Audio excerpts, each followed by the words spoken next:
ਸਤਿ ਸ਼੍ਰੀ ਅਕਾਲ ਦਰਸ਼ਕੋ, immigration update programme ਦੇਖ ਰਹੇ ਸਾਰੇ ਦਰਸ਼ਕਾਂ ਦਾ ਸਵਾਗਤ ਹੈ। ਮੈਂ ਹਾਂ ਛਵੀ ਹਾਜ਼ਰ ਇੱਕ ਵਾਰ ਫਿਰ ਤੋਂ ਇਸ ਸ਼ੋਅ ਦੇ ਵਿੱਚ ਤੁਹਾਨੂੰ ਦੂਰ ਪ੍ਰਦੇਸ਼ਾਂ ਦੀ ਸਹੀ ਜਾਣਕਾਰੀ ਦੇਣ ਦੇ ਲਈ ਤੇ ਸਹੀ ਸਲਾਹਾਂ ਦੇਣ ਦੇ ਲਈ। ਦਰਸ਼ਕੋ, ਅਸੀਂ ਕੋਸ਼ਿਸ਼ ਕਰਦੇ ਇਸ ਸ਼ੋਅ ਦੇ ਵਿੱਚ ਇਦਾਂ ਦੇ ਐਕਸਪੀਰੀਐਂਸਸ ਨੂੰ ਬੁਲਾਈਏ ਜਿਨ੍ਹਾਂ ਨੂੰ ਮੋਰ ਦੈਨ 10 years ਦਾ ਐਕਸਪੀਰੀਐਂਸ ਹੁੰਦਾ ਹੈ, ਅਰਾਊਂਡ 10 years ਦਾ ਐਕਸਪੀਰੀਐਂਸ ਹੁੰਦਾ ਹੈ, ਤਾਂ ਕਿ ਉਹਨਾਂ ਦੇ ਐਕਸਪੀਰੀਐਂਸ ਦੇ ਸਦਕੇ ਤੁਹਾਨੂੰ ਇੱਕ ਸਹੀ ਰਾਹ ਮਿਲ ਸਕੇ। ਜਿਹੜੇ ਸਟੂਡੈਂਟਸ, ਜਿਹੜੇ ਐਪਲੀਕੈਂਟਸ ਬਾਹਰ ਜਾਣਾ ਚਾਹੁੰਦੇ ਨੇ ਤੇ ਉੱਥੇ ਪੜ੍ਹਨਾ ਚਾਹੁੰਦੇ ਨੇ ਤੇ ਉੱਥੇ ਹੌਲੀ ਹੌਲੀ ਸੈੱਟ ਹੋਣਾ ਚਾਹੁੰਦੇ ਨੇ। ਜੀ ਬਿਲਕੁਲ, ਮੈਂ ਸਵਾਗਤ ਕਰਨਾ ਚਾਹਾਂਗੀ ਇਸ ਸ਼ੋਅ ਦੇ ਵਿੱਚ ਪਿਰਾਮਿਡ ਈ ਸਰਵਿਸਿਜ਼ ਦੇ ਐਮਡੀ ਡਾਇਰੈਕਟਰ ਤੇ ਵੀਜ਼ਾ ਐਕਸਪਰਟ ਮਿਸਟਰ ਬਨੂ ਸਿੰਘ ਵੇਦੀ ਦਾ। ਜੀ ਸਰ, ਸਭ ਤੋਂ ਪਹਿਲਾਂ ਸ਼ੋਅ ਦੇ ਵਿੱਚ ਤੁਹਾਡਾ ਬਹੁਤ ਬਹੁਤ ਸਵਾਗਤ ਹੈ। ਧੰਨਵਾਦ। ਸਾਡੇ ਨਾਲ ਜੁੜੇ ਸਾਡੇ ਸਾਰੇ ਦਰਸ਼ਕਾਂ ਨੂੰ ਮੇਰੇ ਵੱਲੋਂ ਪਿਆਰ ਭਰਾ ਸਤਿ ਸ਼੍ਰੀ ਅਕਾਲ ਜੀ। ਜੀ ਸਰ, ਅੱਜ ਇਸ ਸ਼ੋਅ ਦੇ ਵਿੱਚ ਮੈਂ ਮੇਨਲੀ ਕੁਝ ਇਦਾਂ ਦੇ ਪਹਿਲੂਆਂ ਤੇ ਨਜ਼ਰ ਪਾਉਣ ਦੀ ਕੋਸ਼ਿਸ਼ ਕਰਾਂਗੀ ਜਿਹੜੇ ਕਿ ਹੁਣ ਇੱਕ ਸੱਚਾਈ ਬਣ ਕੇ ਜਿਹੜਾ ਸਟੂਡੈਂਟਸ ਦੇ ਸਾਹਮਣੇ ਆਏ ਨੇ। ਸੈਪਟੰਬਰ ਇਨਟੇਕ ਸੀ, ਜਨ ਇਨਟੇਕ ਸੀਗਾ, ਹੁਣ ਪਿਛਲੇ ਸਾਲ ਦੇ ਜਿਹੜੇ ਵੀ ਇਨਟੇਕਸ ਨਿਕਲ ਕੇ ਗਏ ਨੇ, ਜੋਰਾਂ ਸ਼ੋਰਾਂ ਤੇ ਜਿਹੜੀਆਂ ਹੈਗੀਆਂ ਨੇ ਐਡਵਰਟੀਜ਼ਮੈਂਟਸ ਹੋਈਆਂ ਨੇ, ਪ੍ਰਮੋਸ਼ਨਸ ਹੋਈਆਂ ਨੇ, ਲੇਕਿਨ ਜਦੋਂ ਉਹਦੇ ਸਿੱਟੇ ਸਾਹਮਣੇ ਆਏ ਨੇ, ਰਿਜ਼ਲਟ ਸਾਹਮਣੇ ਆਏ ਨੇ, ਉਹ ਵਾਕਈ ਹੀ ਥੋੜਾ ਜਿਹਾ ਚਿੰਤਾ ਦੇ ਵਿੱਚ ਪਾਉਣ ਵਾਲੇ ਰਿਜ਼ਲਟ ਸਾਹਮਣੇ ਆਏ ਨੇ। ਜੇ ਮੈਂ 1 by 1 ਹਰ ਇੱਕ ਕੰਟਰੀ ਦੀ ਗੱਲ ਕਰਨਾ ਚਾਹਾਂਗੀ ਦਰਸ਼ਕੋ, ਲੇਕਿਨ ਸਭ ਤੋਂ ਪਹਿਲਾਂ ਫਿਲਹਾਲ ਜੇ ਮੈਂ USA ਦੀ ਗੱਲ ਕਰਾਂ, ਕਿਉਂਕਿ USA ਨੂੰ ਐਵੇਂ ਬਣਾ ਦਿੱਤਾ ਗਿਆ ਸੀ ਜਿਵੇਂ ਕਿ ਸਿੰਗਾਪੁਰ ਹੋ ਗਿਆ ਕਿ ਵਿਦਆਊਟ ਆਇਲ ਸਟੂਡੈਂਟਸ ਦੀ ਫਾਈਲ ਹੈ ਜਿਹੜੀ ਪ੍ਰੋਸੈਸ ਹੋ ਰਹੀ ਸੀ USA, ਤੇ ਜਿਹੜੇ ਸਟੂਡੈਂਟ ਵਿਦਆਊਟ ਆਇਲ ਸੀ, ਆਇਲਸ ਨਹੀਂ ਕਰਨਾ ਚਾਹੁੰਦੇ ਸੀ, ਉਹ ਵੀ ਜਿਹੜੇ USA ਨੂੰ ਲੈ ਕੇ ਕਾਫੀ ਜ਼ਿਆਦਾ ਸੁਪਨੇ ਬੁਣ ਰਹੇ ਸੀ। ਲੇਕਿਨ ਜੋ ਘਟਨਾ ਸਾਹਮਣੇ ਆਈ ਹੈ ਕਿ more than 1000 student USA embassy ਨੇ ਏਅਰਪੋਰਟ ਤੋਂ ਹੀ ਮੋੜ ਤਾਂ ਵਾਪਸ ਇੰਡੀਆ ਭੇਜ ਦਿੱਤਾ ਗਿਆ। ਇਹ ਕਾਫੀ ਵੱਡੀ ਟ੍ਰੈਜੇਡੀ ਹੈ ਇੰਡੀਆ ਵਾਸਤੇ। ਇਹਦਾ ਰਿਜ਼ਲਟ ਜਿਹੜੇ ਹੈਗੇ ਨੇ ਕਾਫੀ ਮਤਲਬ ਡਰਾਉਣ ਵਾਲੇ ਸੀਗੇ, ਤੇ ਇਹਦੀ ਵਜ੍ਹਾ ਕੀ ਰਹੀ? ਦੇਖੋ ਛਵੀ ਜੀ, ਪਹਿਲੀ ਗੱਲ ਤਾਂ ਹਮੇਸ਼ਾ ਆਪਾਂ ਇਸ ਮੰਚ ਤੇ ਆ ਕੇ ਕਦੀ ਵੀ ਕੋਈ ਇਹੋ ਜਿਹੀਆਂ ਸਟੇਟਮੈਂਟਾਂ ਨਹੀਂ ਦੇਈਦੀਆਂ ਜਿਹਦੇ ਨਾਲ ਸਾਡੇ ਬੱਚੇ ਡਰ ਜਾਣ, ਘਬਰਾ ਜਾਣ ਜਾਂ ਆਪਣਾ ਪਲਾਨ ਚੇਂਜ ਕਰ ਲੈਣ। ਮੇਰੀ ਹਮੇਸ਼ਾ ਆਪਣੀ ਜਿਹੜੀ ਸੋਚ ਹੈ ਬਹੁਤ ਹੀ ਪੋਜ਼ਿਟਿਵ ਹੈ ਔਰ ਇਹੀ ਮੈਂ ਚੀਜ਼ ਡਿਸਪਲੇ ਕਰਦਾ, ਪੋਰਟਰੇ ਕਰਦਾ। ਇਸ ਮੰਚ ਤੇ ਆ ਕੇ ਕਦੀ ਵੀ ਆਪਾਂ ਨੈਗੇਟਿਵ ਗੱਲ ਨਹੀਂ ਕਰੀਦੀ, ਪਰ ਐਟ ਦ ਸੇਮ ਟਾਈਮ ਜੋ ਸੱਚ ਹੈ ਉਹ ਹਮੇਸ਼ਾ ਕੋਸ਼ਿਸ਼ ਕਰੀਦੀ ਅੱਗੇ ਰੱਖਣ ਦੀ। ਸੋ ਹੋ ਕੀ ਰਿਹਾ, USA ਦੇ ਵਿੱਚ ਕੰਸਲਟੈਂਟ ਪੈਸੇ ਕਮਾਉਣ ਦੇ ਚੱਕਰ ਵਿੱਚ ਬੱਚਿਆਂ ਨੂੰ ਡੌਜੀ ਔਰ ਫਰਾਡ ਕਾਲਜਸ ਵਿੱਚ ਭੇਜ ਰਹੇ ਹੈ। ਹੁਣ ਇਮੀਗ੍ਰੇਸ਼ਨ ਜਾਂ ਜਿਹੜਾ ਕਾਉਂਸਲੇਟ ਆਫਿਸ ਹੈ, US ਕਾਉਂਸਲੇਟ ਆਫਿਸ ਹੈ, ਚਾਹੇ ਉਹ ਦਿੱਲੀ ਵਿੱਚ, ਹੈਦਰਾਬਾਦ ਵਿੱਚ, ਕਿਸੇ ਵੀ ਜਗ੍ਹਾ ਤੇ ਜਿਹੜਾ ਸਥਿਤ ਹੈ, ਉੱਥੇ ਕਈ ਵਾਰੀ ਪੂਰੀ ਇਨਫੋਰਮੇਸ਼ਨ ਨਹੀਂ ਹੁੰਦੀ ਕਿ ਜਿਹੜਾ ਕਾਲਜ ਬੱਚਾ ਅਪਲਾਈ ਕਰਨ ਆ ਰਿਹਾ ਹੈ ਉਹ ਕਾਲਜ ਬਲੈਕ ਲਿਸਟਡ ਹੈ ਜਾਂ ਬਲੈਕ ਲਿਸਟਡ ਨਹੀਂ ਹੈ। ਅਗਰ ਬੱਚਾ ਇੰਟਰਵਿਊ ਸਹੀ ਢੰਗ ਨਾਲ ਦੇ ਪਾਉਂਦਾ ਹੈ, ਅਗਰ ਉਹਦੇ ਆਇਲਟਸ ਦੇ ਬੈਂਡ ਸਕੋਰ ਠੀਕ ਹੈ, ਓਵਰਆਲ ਅਕੈਡਮਿਕਸ ਠੀਕ ਹੈ, ਉਹਦੇ ਫੰਡ ਅਗਰ ਸਹੀ ਹੈ, ਤੇ US ਕਾਉਂਸਲੇਟ ਆਫਿਸ ਉਹਨੂੰ ਵੀਜ਼ਾ ਦੇ ਦਿੰਦੀ ਹੈ। ਪਰ ਜਦੋਂ ਬੱਚਾ ਉਸ ਤੋਂ ਬਾਅਦ ਏਅਰਪੋਰਟ ਤੇ ਜਾਂਦਾ ਹੈ, ਦਿੱਲੀ ਜਾਂ ਅੰਮ੍ਰਿਤਸਰ ਜਾਂ ਇੰਡੀਅਨ ਕਿਸੇ ਵੀ ਏਅਰਪੋਰਟ ਤੇ ਜਾਂਦਾ ਹੈ, ਉੱਥੇ ਕਲੀਅਰੈਂਸ ਮਿਲ ਜਾਂਦੀ ਹੈ ਕਿਉਂਕਿ ਵੀਜ਼ਾ ਸਟੈਂਪ ਹੋਇਆ ਹੁੰਦਾ ਹੈ, ਨਾਲ ਦੀ ਨਾਲ I-20 ਹੁੰਦੀ ਹੈ। ਪਰ ਜਦੋਂ ਉੱਥੇ ਉਤਰਦਾ ਹੈ, ਉੱਥੇ ਉਤਰ ਕੇ ਜਦੋਂ ਇਮੀਗ੍ਰੇਸ਼ਨ ਚੈੱਕ ਦੁਆਰ ਤੋਂ ਆਪਣਾ ਕਲੀਅਰ ਕਰਨ ਲਈ ਜਾਂਦਾ ਹੈ ਤੇ ਉਸ ਵੇਲੇ ਨੂੰ ਰੋਕ ਲਿਆ ਜਾਂਦਾ ਹੈ ਕਿਉਂਕਿ ਜਿਹੜੇ ਕਾਲਜ ਦੇ ਵਿੱਚ ਉਹ ਬੱਚਾ ਗਿਆ ਹੁੰਦਾ ਹੈ ਉਹ ਕਾਲਜ ਬੇਸਿਕਲੀ ਡੌਜੀ ਹੁੰਦਾ ਹੈ ਔਰ ਇਹਦੀ ਇਨਫੋਰਮੇਸ਼ਨ US ਇਮੀਗ੍ਰੇਸ਼ਨ ਸੈਂਟਰਸ ਵਿੱਚ ਹੁੰਦੀ ਹੈ ਔਰ ਉਹਨੂੰ ਉਸੇ ਵੇਲੇ ਡਿਟੇਨ ਕਰ ਲਿਆ ਜਾਂਦਾ ਹੈ। ਕੁਝ ਐਸੇ ਵੀ ਘਟਨਾਵਾਂ ਸਾਹਮਣੇ ਆਈਆਂ ਛਵੀ ਜੀ, ਜਿਹਦੇ ਵਿੱਚ ਆਪਣੇ ਇੰਡੀਅਨ ਸਟੂਡੈਂਟਸ ਨੂੰ ਅਰੈਸਟ ਕਰ ਲਿਆ ਗਿਆ। ਇਹ ਖਬਰ ਅਖਬਾਰਾਂ ਵਿੱਚ ਵੀ ਆਈ ਸੀ, TV ਚੈਨਲਸ ਦੇ ਵਿੱਚ ਵੀ ਆਈ ਸੀ ਕਿ ਬੱਚਿਆਂ ਦਾ ਕੋਈ ਵੀ ਦੋਸ਼ ਨਹੀਂ ਸੀ, ਕੋਈ ਉਹਨਾਂ ਕੋਲ ਉਹਨਾਂ ਨੇ ਕੋਈ ਲਾਅ ਨੂੰ ਵਾਇਲੇਟ ਨਹੀਂ ਕੀਤਾ ਸੀ। ਸਿਰਫ ਇੱਥੋਂ ਗਏ ਸੀਗੇ ਵੀਜ਼ਾ ਲੱਗਣ ਤੋਂ ਬਾਅਦ ਏਅਰਪੋਰਟ ਤੇ ਜਦੋਂ ਪਹੁੰਚੇ ਤੇ ਇਮੀਗ੍ਰੇਸ਼ਨ ਨੇ ਜਦੋਂ ਚੈੱਕ ਕੀਤੀ I-20 ਉਹੋ ਜਿਹੇ ਕਾਲਜਸ ਦੀ ਸੀ ਜਿਹੜੇ ਬਲੈਕ ਲਿਸਟਡ ਸੀ US ਦੇ ਵਿੱਚ, ਜਿਹੜੇ ਕਾਲਜਸ ਨੂੰ US ਦੀ ਸਰਕਾਰ ਨੇ ਬੱਚੇ ਲੈਣ ਤੋਂ ਮਨਾ ਕੀਤਾ ਹੋਇਆ ਸੀ। ਸੋ ਉੱਦਾਂ ਦੇ ਕਾਲਜਸ ਦੇ ਬੱਚਿਆਂ ਨੂੰ ਅਲਟੀਮੇਟਲੀ ਪਰੇਸ਼ਾਨ ਕੀਤਾ ਗਿਆ, 24 ਘੰਟੇ ਡਿਟੇਨ ਕੀਤਾ ਗਿਆ, ਉੱਥੇ ਹੈਂਡਕਫਸ ਅੰਦਰ ਅਰੈਸਟ ਵੀ ਕੀਤਾ ਗਿਆ। ਅਲਟੀਮੇਟਲੀ ਬੱਚਿਆਂ ਦਾ ਕੋਈ ਫਾਲਟ ਨਹੀਂ ਸੀ, ਗਲਤੀ ਸੀ ਏਜੰਟ ਦੀ ਜਿਨ੍ਹਾਂ ਨੇ ਡੌਜੀ ਕਾਲਜਸ ਔਰ ਯੂਨੀਵਰਸਿਟੀਜ਼ ਦੇ ਵਿੱਚ ਉਹਨਾਂ ਬੱਚਿਆਂ ਨੂੰ ਰੈਫਰ ਕੀਤਾ। ਗਲਤੀ ਸੀ ਕਾਉਂਸਲੇਟ ਆਫਿਸਿਸ ਦੀ ਜਿਨ੍ਹਾਂ ਨੇ ਵੀਜ਼ਾ ਦੇਣ ਲੱਗੇ ਇਹ ਨਹੀਂ ਦੇਖਿਆ ਕਿ ਹਾਂ ਬਈ ਇਹ ਕਾਲਜਸ ਫਰਾਡ ਹੈ, ਡੌਜੀ ਹੈ ਕਿ ਨਹੀਂ ਹੈ। ਸਫਰ ਕੌਣ ਕੀਤਾ? ਅਲਟੀਮੇਟਲੀ ਬੱਚਾ। ਸੋ ਮੈਂ ਹੀ ਇੱਕ ਗੁਜ਼ਾਰਿਸ਼ ਕਰਾਂਗਾ, ਹੱਥ ਜੋੜ ਕੇ ਬੇਨਤੀ ਕਰਾਂਗਾ ਕਿ ਹਰ ਚੀਜ਼ ਕੰਸਲਟੈਂਟ ਉੱਪਰ ਨਾ ਛੱਡੋ, ਆਪਣੀ ਰਿਸਰਚ ਵੀ ਤੁਸੀਂ ਆਪ ਜ਼ਰੂਰ ਕਰੋ। ਕਈ ਵਾਰੀ ਆਪਾਂ ਟਾਕ ਸ਼ੋਜ਼ ਤੋਂ ਦੇਖ ਕੇ ਬਹੁਤ ਜ਼ਿਆਦਾ ਪ੍ਰਭਾਵਿਤ ਹੋ ਜਾਂਦੇ ਆ, ਵਨ ਸਵੰਨੀ ਐਡਾਂ ਦੇਖ ਕੇ ਬਹੁਤ ਪ੍ਰਭਾਵਿਤ ਹੋ ਜਾਂਦੇ ਆ। ਫੀਸ ਵੀਜ਼ਾ ਲੱਗਣ ਤੋਂ ਬਾਅਦ, ਸਾਰੀ ਫੀਸ ਵੀਜ਼ਾ ਲੱਗਣ ਤੋਂ ਬਾਅਦ, ਜਾਂ ਕਾਲਜ ਦੀ ਫੀਸ 3.5 ਲੱਖ, 4.5 ਲੱਖ, 5.5 ਲੱਖ, ਇੱਦਾਂ ਦੀਆਂ ਮਨ ਲੁਭਾਵਨੀਆਂ ਐਡਵਰਟਾਈਜ਼ਮੈਂਟਸ ਦੇਖ ਕੇ ਆਪਾਂ ਪ੍ਰਭਾਵਿਤ ਹੋ ਕੇ ਕੇਸ ਆਪਣਾ ਅਪਲਾਈ ਕਰ ਦਿੰਦੇ ਆ। ਪਰ ਸੱਚਾਈ ਕੁਝ ਹੋਰ ਹੁੰਦੀ ਹੈ। ਸੱਚਾਈ ਕੀ ਹੁੰਦੀ ਹੈ ਕਿ ਅਲਟੀਮੇਟਲੀ ਹਰ ਚੀਜ਼ ਵਿੱਚ ਕੰਸਲਟੈਂਟ ਦਾ 50 to 100% ਮੁਨਾਫਾ ਜੁੜਿਆ ਹੁੰਦਾ ਹੈ, ਜਿਹਦੇ ਨਾਲ ਬੱਚੇ ਨੂੰ ਪਤਾ ਨਹੀਂ ਚੱਲਦਾ। ਬੱਚਾ ਜਾ ਕੇ ਅਪਲਾਈ ਕਰ ਦਿੰਦਾ, ਜਦੋਂ ਇੱਕ ਵਾਰੀ ਫਸ ਜਾਂਦਾ ਪਾਸਪੋਰਟ ਦੇ ਦਿੰਦਾ, ਉਸ ਤੋਂ ਬਾਅਦ ਜਦੋਂ ਬੱਚੇ ਨੂੰ ਸੱਚਾਈ ਦਾ ਸਾਹਮਣੇ ਆਉਂਦੀ ਉਦੋਂ ਉਹਦੇ ਲੱਖਾਂ ਰੁਪਏ ਖਰਾਬ ਹੋ ਚੁੱਕੇ ਹੁੰਦੇ ਜਾਂ ਉਹਦਾ ਭਵਿੱਖ ਖਰਾਬ ਹੋ ਚੁੱਕਾ ਹੁੰਦਾ। ਇਸ ਲਈ ਆਪ ਵੀ ਰਿਸਰਚ ਕਰੋ। ਅੱਜ ਕੱਲ੍ਹ ਗੂਗਲ ਵਿੱਚ, ਵੈਬਸਾਈਟ ਵਿੱਚ ਤੁਸੀਂ ਜਾ ਕੇ ਆਪ ਦੇਖ ਸਕਦੇ ਹੋ ਕਿ ਜਿਹੜੀ ਵੈਬਸਾਈਟ ਮੈਂ ਜਿਹੜੇ ਕਾਲਜ ਵਿੱਚ ਮੈਂ ਅਪਲਾਈ ਕਰ ਰਿਹਾ ਉਹ ਕਾਲਜ ਕਿਤੇ ਫਰਾਡਲੈਂਟ ਤਾਂ ਨਹੀਂ ਹੈ। US ਇਮੀਗ੍ਰੇਸ਼ਨ, ਕੈਨੇਡੀਅਨ ਇਮੀਗ੍ਰੇਸ਼ਨ, ਵੱਖਰੀ ਇਮੀਗ੍ਰੇਸ਼ਨਸ ਦੀ ਵੈਬਸਾਈਟ ਤੇ ਜਾ ਕੇ ਚੈੱਕ ਕਰੋ ਕਿ ਹਾਂ ਜਿਹੜੇ ਕਾਲਜਿਸ ਔਰ ਯੂਨੀਵਰਸਿਟੀਜ਼ ਵਿੱਚ ਅਪਲਾਈ ਕਰਨ ਜਾ ਰਹੇ ਹੈ ਉਹ ਇਮੀਗ੍ਰੇਸ਼ਨ ਦੀ ਵੈਬਸਾਈਟਸ ਤੇ ਰਿਫਲੈਕਟ ਵੀ ਕਰ ਰਹੇ ਕਿ ਨਹੀਂ ਕਰ ਰਹੇ। ਹਰ ਕੰਟਰੀ ਦੀ ਜਿਹੜੀ ਓਫੀਸ਼ੀਅਲ ਇਮੀਗ੍ਰੇਸ਼ਨ ਵੈਬਸਾਈਟਸ ਹੈ ਉਹਨਾਂ ਤੇ ਸਟੂਡੈਂਟ ਸੈਕਸ਼ਨ ਵਿੱਚ, ਐਜੂਕੇਸ਼ਨ ਸੈਕਸ਼ਨ ਵਿੱਚ ਜਿਹੜੀ ਓਫੀਸ਼ੀਅਲ ਯੂਨੀਵਰਸਿਟੀਜ਼ ਔਰ ਕਾਲਜਿਸ ਹੈ, ਅਪਰੂਵਡ ਯੂਨੀਵਰਸਿਟੀਜ਼ ਔਰ ਕਾਲਜਿਸ ਹੈ, ਉਹ ਹਮੇਸ਼ਾ ਵੈਬਸਾਈਟਸ ਉੱਪਰ ਡਿਸਪਲੇਡ ਹੁੰਦੀਆਂ। ਬਿਲਕੁਲ ਸਰ, ਕਿ ਅਸੀਂ ਇਹ ਵੀ ਮੰਨ ਸਕਦੇ ਕਿ ਜਿਵੇਂ ਕਿ ਹੁਣ ਪਿੱਛੇ ਜਿਹੜੇ ਕਾਫੀ ਟੈਰਰਿਸਟ ਅਟੈਕ ਹੋਏ ਨੇ, ਜਿਵੇਂ ਪੈਰਿਸ ਤੇ ਹੋਇਆ, US ਦੇ ਵਿੱਚ ਵੀ ਅਸੀਂ ਇੱਕ ਅੱਧ ਜਗ੍ਹਾ ਤੇ ਇਹ ਨਿਊਜ਼ ਸੁਣੀ ਸੀ, ਟੈਰਰਿਸਟ ਅਟੈਕ ਹੋਏ ਨੇ ਜਿਹੜੇ, ਫਾਇਰਿੰਗ ਕਿਤੇ ਨਾ ਕਿਤੇ ਹੋਈ ਹੈ। ਲੇਕਿਨ ਕੀ ਇਹ ਵੀ ਇੱਕ ਰੀਜ਼ਨ ਹੋ ਸਕਦਾ ਕਿ ਅੰਬੈਸੀ ਜਿਹੜੀ ਹੁਣ ਬਾਹਰਲੇ ਮੁਲਕਾਂ ਤੋਂ ਆਉਣ ਵਾਲੇ ਜਿਹੜੇ ਸਟੂਡੈਂਟਸ ਹੈਗੇ ਨੇ, ਜਿਹੜੇ ਵੀ ਹੋਰ ਕੋਈ ਵਿਜ਼ਟਰਸ ਹੈਗੇ, ਉਹਨਾਂ ਨੂੰ ਲੈ ਕੇ ਕਾਫੀ ਸਟ੍ਰਿਕਟ ਹੋ ਚੁੱਕੀ ਹੈ? ਐਦਾਂ ਦਾ ਕੁਝ ਨਹੀਂ ਹੈ ਜੀ। ਬੇਸਿਕ ਕਾਰਨ ਕੀ ਹੈ, ਕਾਲਜ ਡੌਜੀ ਸੀ ਜਾਂ ਏਜੰਟ ਨੇ ਸਟੂਡੈਂਟ ਨੂੰ ਦੱਸਿਆ ਹੀ ਨਹੀਂ ਕਿ ਕਿਹੜੇ ਡਾਕੂਮੈਂਟਸ ਲੈ ਕੇ ਜਾਣੇ ਹੈ। ਹੈਲਥ ਇੰਸ਼ੋਰੈਂਸ ਕਰਵਾਉਣੀ ਜ਼ਰੂਰੀ ਹੈ, I-20s ਲੈ ਕੇ ਜਾਣੀ ਜ਼ਰੂਰੀ ਹੈ। ਜਿਹੜੀ ਫਾਈਨੈਂਸ਼ੀਅਲ ਸਟੇਟਮੈਂਟਸ ਤੂੰ ਐਮਬੈਸੀ ਦੇ ਵਿੱਚ ਜਮ੍ਹਾਂ ਕਰਵਾਈ ਹੈ ਉਹ ਫਾਈਨੈਂਸ਼ੀਅਲ ਸਟੇਟਮੈਂਟਸ ਨਾਲ ਲੈ ਕੇ ਜਾਣਾ ਜ਼ਰੂਰੀ ਹੈ, ਕਿਉਂਕਿ US ਇੱਕ ਇਹੋ ਜਿਹੀ ਇਮੀਗ੍ਰੇਸ਼ਨ ਹੈ, US ਦੇ ਇਮੀਗ੍ਰੇਸ਼ਨ ਚੈੱਕ ਪੁਆਇੰਟਸ ਇਹੋ ਜਿਹੇ ਚੈੱਕ ਪੁਆਇੰਟਸ ਹੈ ਜਿੱਥੇ ਸ਼ਾਹਰੁਖ ਖਾਨ ਵਰਗੇ, ਸਾਡੇ ਪ੍ਰੈਜ਼ੀਡੈਂਟ ਵਰਗੇ ਲੋਕ ਨਹੀਂ ਬਖਸ਼ੇ ਗਏ, ਸਾਡੇ ਪ੍ਰਧਾਨ ਮੰਤਰੀ ਨਹੀਂ ਬਖਸ਼ੇ ਗਏ। ਇਸ ਕਰਕੇ ਚੈੱਕਲਿਸਟ ਪ੍ਰੋਪਰ ਹੋਵੇ, ਡਾਕੂਮੈਂਟਸ ਲੜੀਵਾਰ ਸਿਲਸਿਲੇ ਵਿੱਚ ਲੱਗੇ ਹੋਣ, ਜਿਹੜੇ ਡਾਕੂਮੈਂਟਸ ਅੰਬੈਸੀਆਂ 'ਚ ਗਏ ਆ ਉਹ ਡਾਕੂਮੈਂਟਸ ਨਾਲ ਕੈਰੀ ਕੀਤੇ ਹੋਣ, ਹੈਲਥ ਇੰਸ਼ੋਰੈਂਸ ਹੋਵੇ, I-20s ਪ੍ਰੋਪਰ ਹੋਣ, ਤੇ ਫਿਰ ਕੋਈ ਪ੍ਰੋਬਲਮ ਵੀ ਨਹੀਂ ਆਉਂਦੀ। ਪ੍ਰੋਬਲਮ ਇਹ ਵਿਸ਼ਾ ਰਹਿੰਦੀ ਹੈ ਜਾਂ ਕਾਲਜ ਫਰਾਡੂਲੈਂਟ ਜਾਂ ਬੱਚੇ ਦੇ ਦਸਤਾਵੇਜ਼ਾਂ ਵਿੱਚ ਕੋਈ ਨਾ ਕੋਈ ਪ੍ਰੋਬਲਮ, ਜਿਸ ਕਰਕੇ ਉਹਨੂੰ ਡਿਟੇਨ ਕਰ ਲਿਆ ਜਾਂਦਾ, ਉਹਨੂੰ ਵਾਪਸ ਭੇਜ ਦਿੱਤਾ ਜਾਂਦਾ। ਇਸ ਲਈ ਮੈਂ ਹੀ ਰਿਕੁਐਸਟ ਕਰੂੰਗਾ ਕਿ ਇੱਦਾਂ ਦੇ ਕੇਸਿਸ ਵਿੱਚ ਆਪਣੇ ਏਜੰਟ ਨੂੰ ਕਹੋ ਕਿ ਸਾਨੂੰ ਚੈੱਕਲਿਸਟ ਪ੍ਰੋਪਰ ਦੱਸ, ਸਾਨੂੰ ਪ੍ਰਿਪੇਅਰ ਕਰਵਾ ਇੰਟਰਵਿਊ ਲਈ ਕਿ ਕਿਹੜੇ ਕੁਐਸਚਨਸ ਪੁੱਛੇ ਜਾ ਸਕਦੇ ਹੈ। ਨਾ ਹੀ ਸਿਰਫ US ਵਿੱਚ, ਹਰ ਕੰਟਰੀ ਵਿੱਚ। ਦੇਖੋ ਆਪਾਂ ਆਪਣਾ ਜਦੋਂ ਮੁਲਕ ਛੱਡ ਕੇ ਜਾਂਦੇ ਹਾਂ, ਬਗਾਨੇ ਮੁਲਕ ਵਿੱਚ ਜਾਂਦੇ ਹਾਂ, ਅਗਲੇ ਨੂੰ ਡਾਊਟ ਹੁੰਦਾ ਹੈ ਕਿ ਜਿਹੜਾ ਬੰਦਾ ਆ ਰਿਹਾ ਸਾਡੀ ਕੰਟਰੀ ਵਿੱਚ, ਕੱਲ੍ਹ ਦੀ ਡੇਟ ਵਿੱਚ ਲਾਅ ਨੂੰ ਸਾਡੇ ਮੰਨੂਗਾ ਕਿ ਨਹੀਂ ਮੰਨੂਗਾ, ਕਿਤੇ ਟੈਰਰਿਸਟ ਨਾ ਹੋਵੇ, ਕਿਉਂਕਿ ਅੱਜ ਕੱਲ੍ਹ ਇੰਨੀਆਂ ਘਟਨਾਵਾਂ ਸਾਹਮਣੇ ਆ ਰਹੀਆਂ ਸੋ ਕਿਤੇ ਟੈਰਰਿਸਟ ਨਾ ਹੋਵੇ, ਕਿਤੇ ਉੱਥੇ ਆ ਕੇ ਕ੍ਰਾਈਮ ਵਿੱਚ ਇਨਵੋਲਵ ਨਾ ਹੋ ਜਾਵੇ, ਕਿਤੇ ਫਰਾਡੂਲੈਂਟ ਡਾਕੂਮੈਂਟਸ ਦੇ ਬੇਸ 'ਤੇ ਇਲੀਗਲੀ ਸਾਡੇ ਮੁਲਕ ਵਿੱਚ ਐਂਟਰ ਨਾ ਕਰ ਰਿਹਾ ਹੋਵੇ। ਇਸ ਲਈ ਹਮੇਸ਼ਾ ਆਪਣੇ ਦਸਤਾਵੇਜ਼ ਨਾਲ ਲੈ ਕੇ ਜਾਓ, ਓਰੀਜਨਲ ਡਾਕੂਮੈਂਟਸ ਨਾਲ ਲੈ ਕੇ ਜਾਓ, ਔਰ ਕਾਲਜਿਸ ਔਰ ਯੂਨੀਵਰਸਿਟੀਜ਼ ਦੀ ਜਾਂਚ ਪੜਤਾਲ ਕਰਨ ਤੋਂ ਬਾਅਦ ਹੀ ਉੱਥੇ ਜਾ ਕੇ ਆਪਣਾ ਕੇਸ ਅਪਲਾਈ ਕਰੋ। ਜੀ ਬਿਲਕੁਲ ਦਰਸ਼ਕੋ, ਜੇ ਅਸੀਂ ਗੱਲ ਕਰਦੇ ਹਾਂ USA ਦੀ, ਤੇ ਹੁਣ ਜਿਹੜੀ USA ਦੇ ਵਿੱਚ ਰੀਸੈਂਟਲੀ ਇਹ ਘਟਨਾ ਵਾਪਰੀ ਹੈ, ਇਹ ਕਿਤੇ ਤੁਹਾਡੇ ਨਾਲ ਨਾ ਹੋਵੇ, ਇਸ ਲਈ ਤੁਹਾਨੂੰ ਬੜੇ ਹੀ ਹੁਣ ਇਹਤਿਆਤ ਵਰਤਣ ਦੀ ਜ਼ਰੂਰਤ ਹੈ USA ਨੂੰ ਲੈ ਕੇ।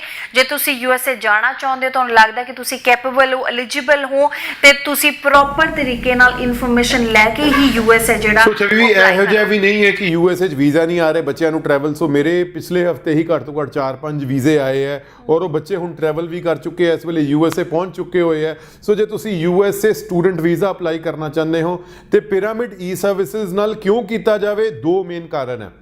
ਪਹਿਲਾ, ਪਿਰਾਮਿਡ ਈ-ਸਰਵਿਸਿਜ਼ ਪੰਜਾਬ ਗਵਰਨਮੈਂਟ ਵੱਲੋਂ ਇੱਕ ਮਾਨਤਾ ਪ੍ਰਾਪਤ ਅਪਰੂਵਡ ਕੰਸਲਟੈਂਸੀ ਫਰਮ ਹੈ। ਪੰਜਾਬ ਗਵਰਨਮੈਂਟ ਨੇ ਸਾਨੂੰ ਲਾਇਸੈਂਸ ਦਿੱਤਾ ਹੋਇਆ ਹੈ। ਬਹੁਤ ਗਿਣੇ ਚੁਣੇ ਕੰਸਲਟੈਂਟਸ ਹੈ ਜਿਨ੍ਹਾਂ ਕੋਲ ਲਾਇਸੈਂਸ ਹੈ ਸਟੂਡੈਂਟ ਵੀਜ਼ਾ ਦੀ ਸੇਵਾਵਾਂ ਦੇਣ ਦਾ। ਸੋ ਇਹ ਇੱਕ ਬਹੁਤ ਇੰਪੋਰਟੈਂਟ ਕਾਰਨ ਹੈ। ਨਾ ਹੀ ਸਿਰਫ USA, ਆਪਾਂ USA, Canada, Australia, New Zealand, Singapore, cypress, ਇਹਨਾਂ ਸਾਰੀਆਂ ਕੰਟਰੀਆਂ ਵਿੱਚ ਸਟੂਡੈਂਟ ਵੀਜ਼ਾ ਕਰ ਸਕਦੇ ਹਾਂ। ਇਹਦਾ ਲਾਇਸੈਂਸ ਸਾਨੂੰ ਪੰਜਾਬ ਦੀ ਸਰਕਾਰ ਨੇ ਦਿੱਤਾ ਹੈ। Number 2 reason, Pyramid e services AIRC approved applicant agency ਹੈ।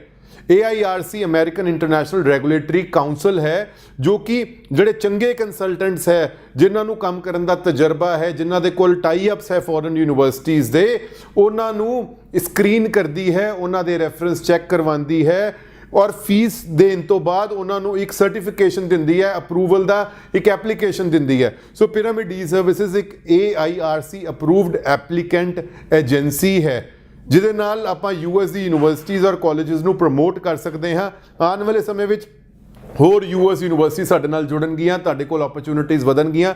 ਜੇ ਤੁਸੀਂ USA ਸਟੂਡੈਂਟ ਵੀਜ਼ਾ ਕਰਨਾ ਚਾਹੁੰਦੇ ਹੋ, 12th ਤੁਸੀਂ ਕੀਤੀ ਹੋਈ ਹੈ ਤੇ ਘੱਟ ਤੋਂ ਘੱਟ 5.5 ਬੈਂਡ ਚਾਹੀਦੇ ਹੈ, ਗ੍ਰੈਜੂਏਸ਼ਨ ਕੀਤੀ ਹੋਈ ਹੈ ਤੇ ਘੱਟ ਤੋਂ ਘੱਟ 6 ਬੈਂਡ ਚਾਹੀਦੇ ਹੈ, 2014 2015 ਪਾਸ ਆਊਟ ਘੱਟ ਤੋਂ ਘੱਟ ਹੋਣੇ ਚਾਹੀਦੇ ਹੋ ਔਰ 55% ਨੰਬਰ ਹੋਣੇ ਚਾਹੀਦੇ ਹੈ। ਪੇਰੈਂਟਸ ਦੀ ਐਨੂਅਲ ਇਨਕਮ ਘੱਟ ਤੋਂ ਘੱਟ 8 ਲੱਖ ਰੁਪਈਆ ਹੋਣੀ ਚਾਹੀਦੀ ਹੈ। ਸੋ ਤੁਹਾਡੇ ਮਦਰ ਔਰ ਫਾਦਰ ਦੀ ਮਿਲਾ ਕੇ ਘੱਟ ਤੋਂ ਘੱਟ ਐਨੂਅਲ ਇਨਕਮ 8 ਤੋਂ 10 ਲੱਖ ਰੁਪਈਆ ਹੋਣੀ ਚਾਹੀਦੀ ਹੈ ਔਰ ਫੰਡਸ ਦੀ ਸਟੇਟਮੈਂਟ ਸਾਡੇ ਕੋਲ ਘੱਟ ਤੋਂ ਘੱਟ 18 ਤੋਂ 22 ਲੱਖ ਰੁਪਏ ਦੀਆਂ ਹੋਣੀਆਂ ਚਾਹੀਦੀਆਂ। ਪੈਸਾ ਚਾਹੇ ਪੁਰਾਣਾ ਨਾ ਵੀ ਹੋਵੇ, ਅਗਰ ਨਵਾਂ ਵੀ ਹੈ ਤੇ ਸੋਰਸ ਸਾਡੇ ਕੋਲ ਹੋਣਾ ਚਾਹੀਦਾ ਹੈ। ਸਭ ਤੋਂ ਇੰਪੋਰਟੈਂਟ ਹੈ USA ਦੇ ਵਿੱਚ ਪ੍ਰੈਜੈਂਟੇਸ਼ਨ। ਅਗਰ ਤੁਹਾਡੀ ਪ੍ਰੈਜੈਂਟੇਸ਼ਨ ਠੀਕ ਹੈ ਤੇ ਵੀਜ਼ਾ ਆਉਣ ਦੇ ਚਾਂਸਸ ਉਨੇ ਹੀ ਵੱਧ ਜਾਂਦੇ ਹੈ। ਸੋ ਪਿਰਾਮਿਡ ਈ ਸਰਵਿਸ ਨਾਲ ਜੇ ਤੁਸੀਂ ਜੁੜਦੇ ਹੋ ਤੇ ਕਿੱਦਾਂ ਫਾਈਲ ਲਗਾਈ ਜਾਏ USA ਲਈ ਔਰ ਕਿੱਦਾਂ ਵੀਜ਼ਾ ਲਿਆ ਜਾਵੇ, ਇਸ ਬਾਰੇ ਜਾਣਕਾਰੀ ਤੁਹਾਨੂੰ ਆਪਾਂ ਜ਼ਰੂਰ ਦੇਵਾਂਗੇ।